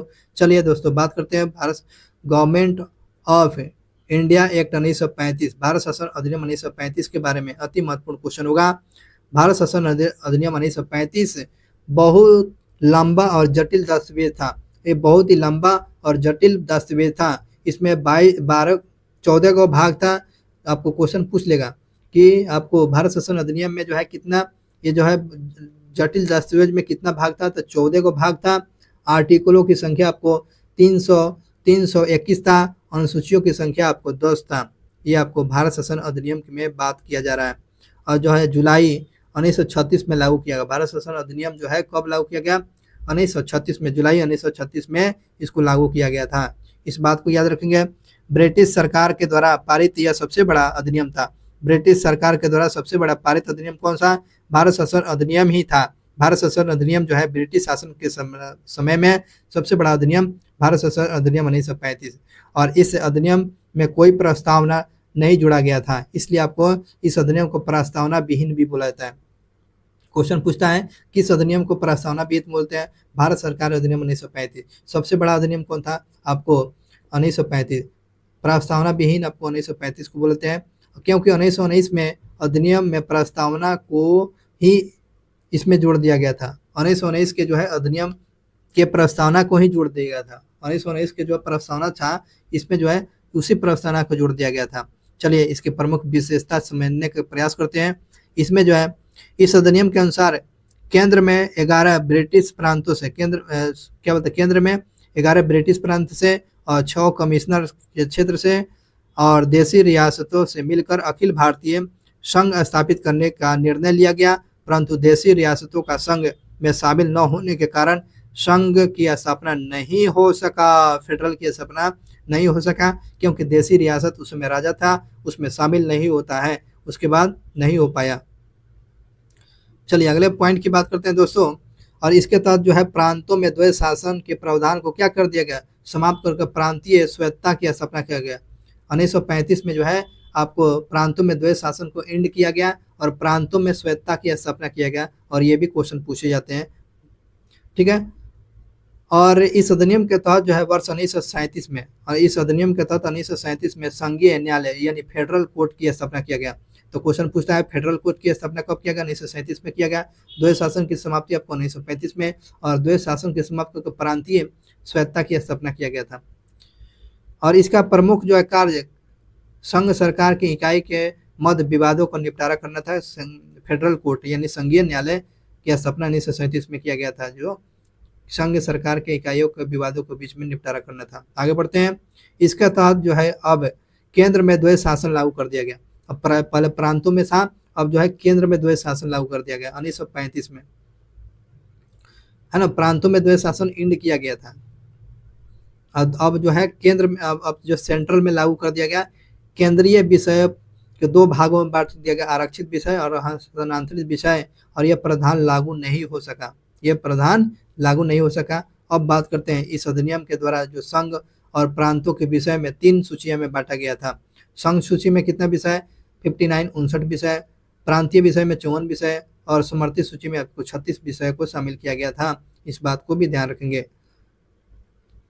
समर्थित सूची में विधि बनाने का अधिकार संघ और प्रांत दोनों का था, परंतु दोनों के बीच विवाद की स्थिति संघीय विधान को प्राथमिकता दिया जाएगा। इसमें जो अगर विवाद उत्पन्न हो जाए तो संघीय क्षेत्र का सबसे ज्यादा इंपॉर्टेंट दिया जाएगा, न कि प्रांतीय के।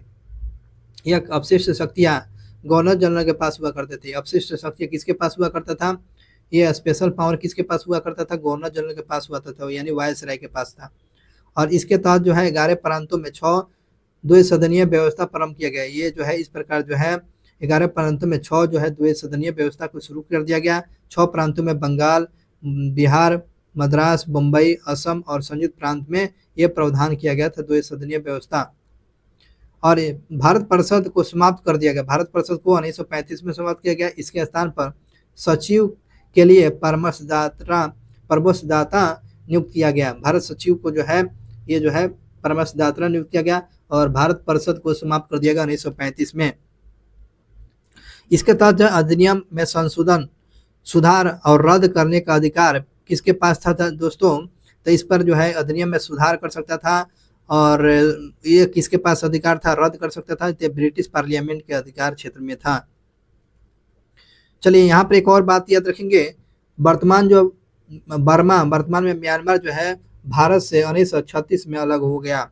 तो बर्मा जो है भारत से कब अलग होता है? 1936 में अलग हो गया।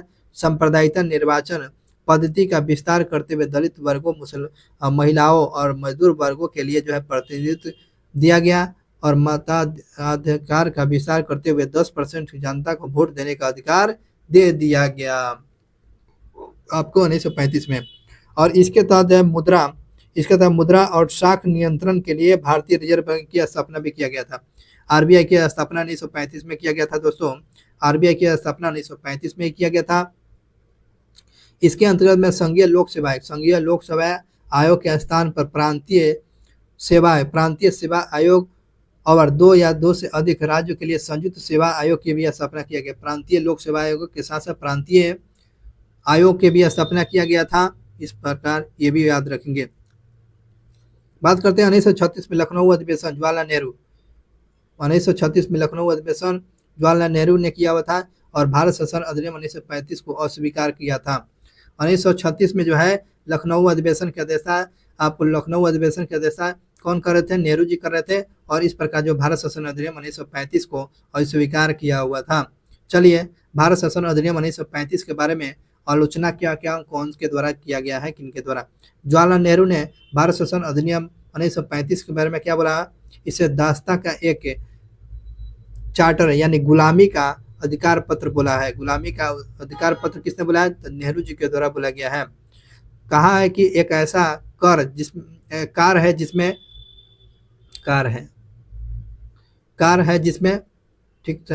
जिसमें ब्रेक तो है लेकिन इंजन नहीं है। ये आपको भारत शासन अधिनियम 1935 के बारे में नेहरू ने ये गुलामी का अधिकार पत्र बोला है। ऐसी कार है जिसमें ब्रेक तो है लेकिन इंजन नहीं है। भारत शासन अधिनियम 1935 में मदन मोहन मालवीय ने क्या बोला था? यह एक्ट बाह्य रूप से लोकतांत्रिक परंतु अंदर से खोखली है। बाहरी रूप से जो है एक लोकतांत्रिक दिख रहा है लेकिन अंदर से यह खोखली है। मदन मोहन मालवीय ने आपको 1935 के बारे में बोला है। 1935 के अधिनियम के दौरान मोहम्मद अली जिन्ना ने यह क्या बोला है? पूर्णतः रद्दी, मूल रूप से बुरा और अस्वीकार है। यह पूर्ण रूप से रद्दी है, मूल रूप से यह बुरा और अस्वीकार है। मोहम्मद अली जिन्ना ने भारत शासन अधिनियम 1935 के बारे में स्टेटमेंट दिया हुआ था। अंबेडकर के द्वारा जो है भारत शासन अधिनियम के बारे में क्या कहा? मुझे इस आरोप के संबंध में कोई क्षमता नहीं मांगनी है कि भारत शासन अधिनियम 1935 के एक बड़े भाग को संविधान के मसौदा में पुनः स्थापित कर दिया गया है। ये अंबेडकर ने बात बोली हुई थी। क्या बात बोली थी? एक बार समझिए। मुझे इस आरोप के संबंध में कोई क्षमा नहीं मांगनी है, ठीक है। भारत शासन अधिनियम 1935 के एक बड़े भाग संविधान के मसौदे में पुनः स्थापित कर दिया गया है। तो ये अंबेडकर ने भारत शासन अधिनियम 1935 के बारे में स्टेटमेंट कोट किए हुए बोले हुए थे। अब बात करते हैं दोस्तों भारतीय स्वतंत्रता अधिनियम 1947, इंडियन इंडिपेंडेंट एक्ट जो 1947 के। चलिए इसके बारे में बात करते हैं। 3 जून 1947 को लॉर्ड माउंटबेटन योजना के अनुसार भारत का विभाजन कर दिया गया था। और यह डेट पूछता है कब? 3 जून को जो है लॉर्ड माउंटबेटन योजना के तहत भारत का विभाजन कर दिया गया था। कब किया गया? 3 जून को। ब्रिटिश संसद में भारतीय स्वतंत्रता विधेयक को कब पारित किया गया? ब्रिटिश पार्लियामेंट में जो है स्वतंत्रता विधेयक को कब पारित किया गया था? 4 जुलाई को। लॉर्ड माउंटबेटन ने विभाजन स्वीकार किया था 3 जून को और स्वतंत्रता की बात किया 4 जुलाई 1947 को स्वीकार किया गया था। अब जो है पेश किया गया था 18 जुलाई को स्वीकार किया गया था और 15 अगस्त को लागू कर दिया गया, ठीक है ना, भारत के स्वतंत्रता। तो ये विधेयक को पारित किया 14 जुलाई को और उसके बाद स्वीकार किया गया 18 जुलाई को और इस प्रकार स्वीकृति लागू हो जाता है कब? 15 अगस्त को। ये चारों क्वेश्चन पूछा जाता है। चारों क्वेश्चन याद रखेंगे डेट के साथ। चलिए आगे बढ़ते हैं। आगे की बात करते हैं दोस्तों। भारतीय स्वतंत्रता अधिनियम की प्रमुख विशेषता इस प्रकार है। भारतीय स्वतंत्रता की विशेषता देखेंगे इसमें क्या है। इसके तहत जो है भारत में ब्रिटिश राज समाप्त होकर भारत को स्वतंत्र और संप्रभुत्व राष्ट्र घोषित करने के लिए 15 अगस्त 1947 को देश हमारा क्या होता है? आज़ाद हो जाता है। और भारत का विभाजन 2 डोमेनियन यानी अधिराज्य अर्थात शासित प्रदेश भारत और पाकिस्तान के रूप में स्थापित कर दिया गया दोस्तों। और जो है पाकिस्तान के अंतर्गत में पूर्वी पाकिस्तान और पश्चिमी पाकिस्तान 2 भाग को, पूर्वी पाकिस्तान में बंगाल, सिलहट और पश्चिमी पाकिस्तान में सिंध, पंजाब, उत्तर पश्चिम प्रांत, खैबरपुर और बलूचिस्तान को शामिल किया गया था। ये थोड़ा-सा है, इस बात को याद रखेंगे। दोनों देशों जब तक नया संविधान नहीं बना लेते तब तक दोनों देशों के संविधान सभाओं को अपने अपने देशों के लिए कानून बनाने का अधिकार पेश किया जाएगा। ये आपको जब संविधान कानून बनाने की बात किया जा रहा था तो। अब बात करते हैं दोस्तों, यहाँ पर वायसराय का पद समाप्त कर दिया गया। वायसराय का पद समाप्त कर दिया गया। भारत और पाकिस्तान दोनों देशों के लिए एक गवर्नर जनरल का पद सृजित किया गया, जिसकी नियुक्ति मंत्रिमंडल से सलाह पर किया गया। और इस प्रकार जो है भारत शासन अधिनियम 1947 जो लाया गया था, इसमें जो है तो गवर्नर जनरल का पद समाप्त कर दिया गया और इसमें है वायसराय का पद समाप्त कर दिया गया था और गवर्नर जनरल का पद बनाया गया मंत्रिमंडल के सलाह पर। अब इसके तहत जो है गवर्नर जनरल की कई जब तक दो डोमिनियन अपना नया संविधान नहीं बना लेते हैं तो 1935 के अधिनियम के द्वारा शासन करेगा। जब तक जो कोई नया देश संविधान नहीं बना लेता है, वो शासन व्यवस्था कैसे चलेगा? भारत शासन अधिनियम 1935 के तहत चलाएगा। 1935 के अधिनियम में संशोधन करने का अधिकार दिया गया। हाँ, क्योंकि भाई अधिकार कर सकते हो। चलिए आगे बात करते हैं। नया संविधान निर्माण तक संविधान सभा विधानमंडल के रूप में काम करेगा। जब तक नया संविधान निर्माण होता है तो संविधान सभा किस रूप में? विधानमंडल के रूप में काम करेगा और साथ ही विधानमंडल के रूप में कार्य करते समय ब्रिटिश संसद उसके हस्तक्षेप नहीं करेगा, उसमें ब्रिटिश संसद हस्तक्षेप नहीं करेगा। 15 अगस्त 1947 के पश्चात जो है ब्रिटिश संसद का दो डोमिनियन पर नियंत्रण समाप्त कर भारत में मंत्री पद को समाप्त कर दिया गया। अब यहाँ पर बात करते हैं देशी रियासत। देशी रियासत की बात पूछा गया है तो देशी रियासत ने ब्रिटेन के सर्वोच्चता के समाप्त कर दिया। देशी रियासत पर जो है ब्रिटिश सर्वोच्चता के को समाप्त कर दिया गया और उस प्रकार जो उसने किसी भी डोमिनियन में शामिल होने या भावी संबंध निश्चित करने के लिए स्वतंत्र है। कहने का मतलब उसमें देशी रियासत था, वो देशी रियासत जो है किसी डोमिनियन में आपको शामिल हो सकता था। ये आपको याद रखें, लॉर्ड माउंटबेटन ये हो गया, लॉर्ड माउंटबेटन ये है। चलिए बात करते हैं इसमें एक और प्रावधान जो किया गया था, इसके साथ जो शाही उपाधि और भारत का सम्राट शब्द को जो है समाप्त कर दिया गया। शाही उपाधि और भारत का सम्राट पद भी समाप्त कर दिया गया दोस्तों, ये भी बात याद रखेंगे। और इस अधिनियम के द्वारा ब्रिटेन में भारत सचिव का पद समाप्त कर दिया गया। भारत में इसके द्वारा जो है ब्रिटेन में भारत सचिव का पद भी समाप्त कर दिया गया, जिसकी शक्तियां राष्ट्रमंडल मामले में सचिव को हस्तांतरित कर दिया गया। अब देखो लॉर्ड माउंटबेटन डोमिनियन भारत के प्रथम गवर्नर जनरल बनाया गया। डोमिनियन भारत के प्रथम गवर्नर जनरल आपको लॉर्ड माउंटबेटन को बनाया गया था। Governor general Lord Mountbatten Jawaharlal Nehru को भारत के पहले प्रधानमंत्री के रूप में शपथ दिलाया था और 1946 में गठित संविधान सभा को संविधान के रूप में स्वीकार कर दिया गया था।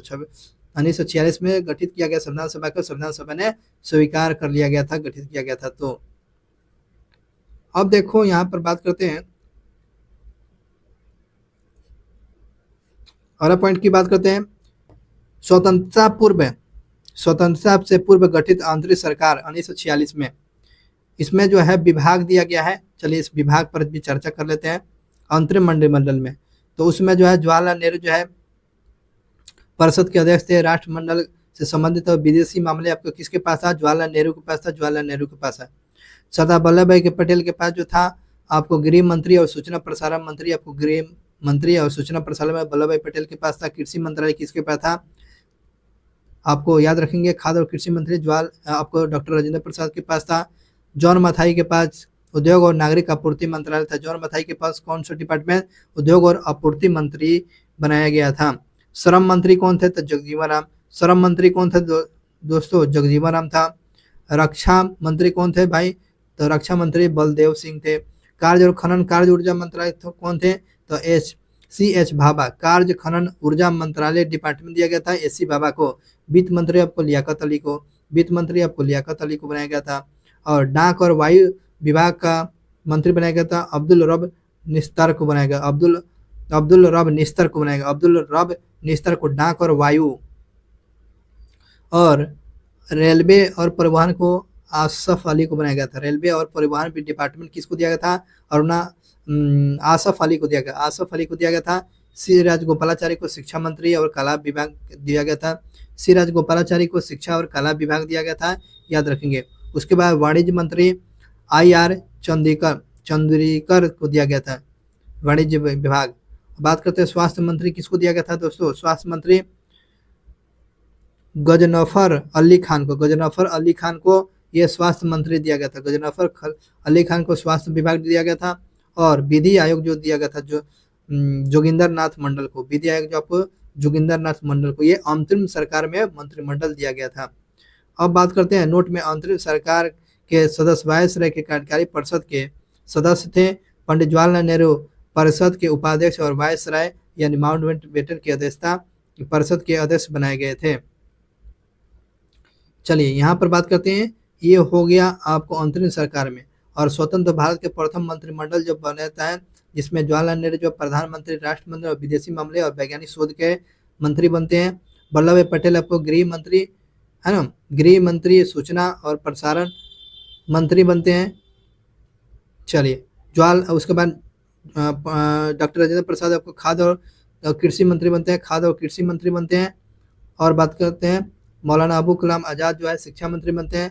रेलवे और परिवहन आपको जॉन मथाई बनते हैं। RK षणमुखम आपको वित्त मंत्री बनते हैं। और डॉक्टर अम्बेडकर और विधि आयोग बनते हैं, विधि मंत्री बनते हैं। जगजीवन राम श्रम मंत्रालय, सरदार बलदेव सिंह आपको रक्षा मंत्रालय बनते हैं। अमृता कुमारी राजकुमारी अमृता कर स्वास्थ्य मंत्री बनती हैं। और बात करते हैं दोस्तों SC भाभा आपको वाणिज्य मंत्री और रफीक अहमद किदवई संचार मंत्री। श्यामा प्रसाद मुखर्जी जो थे उद्योग और आपूर्ति मंत्री और प्रथम मंत्री जो थे इस्तीफा पद से दिए हुए थे। और नरसिंह विष्णु गाडगिल खान कार्य खनन और ऊर्जा मंत्री बनाया गया था। तो इस प्रकार से दोस्तों ये आपको याद रखेंगे, ये स्वतंत्र भारत के प्रथम मंत्रिमंडल बनाया गया था 1947 में। और 1946 में अंतरिम सरकार का जो गठन किया गया था और इसी से क्वेश्चन पूछे जाते हैं। अब अगला पॉइंट की बात करते हैं।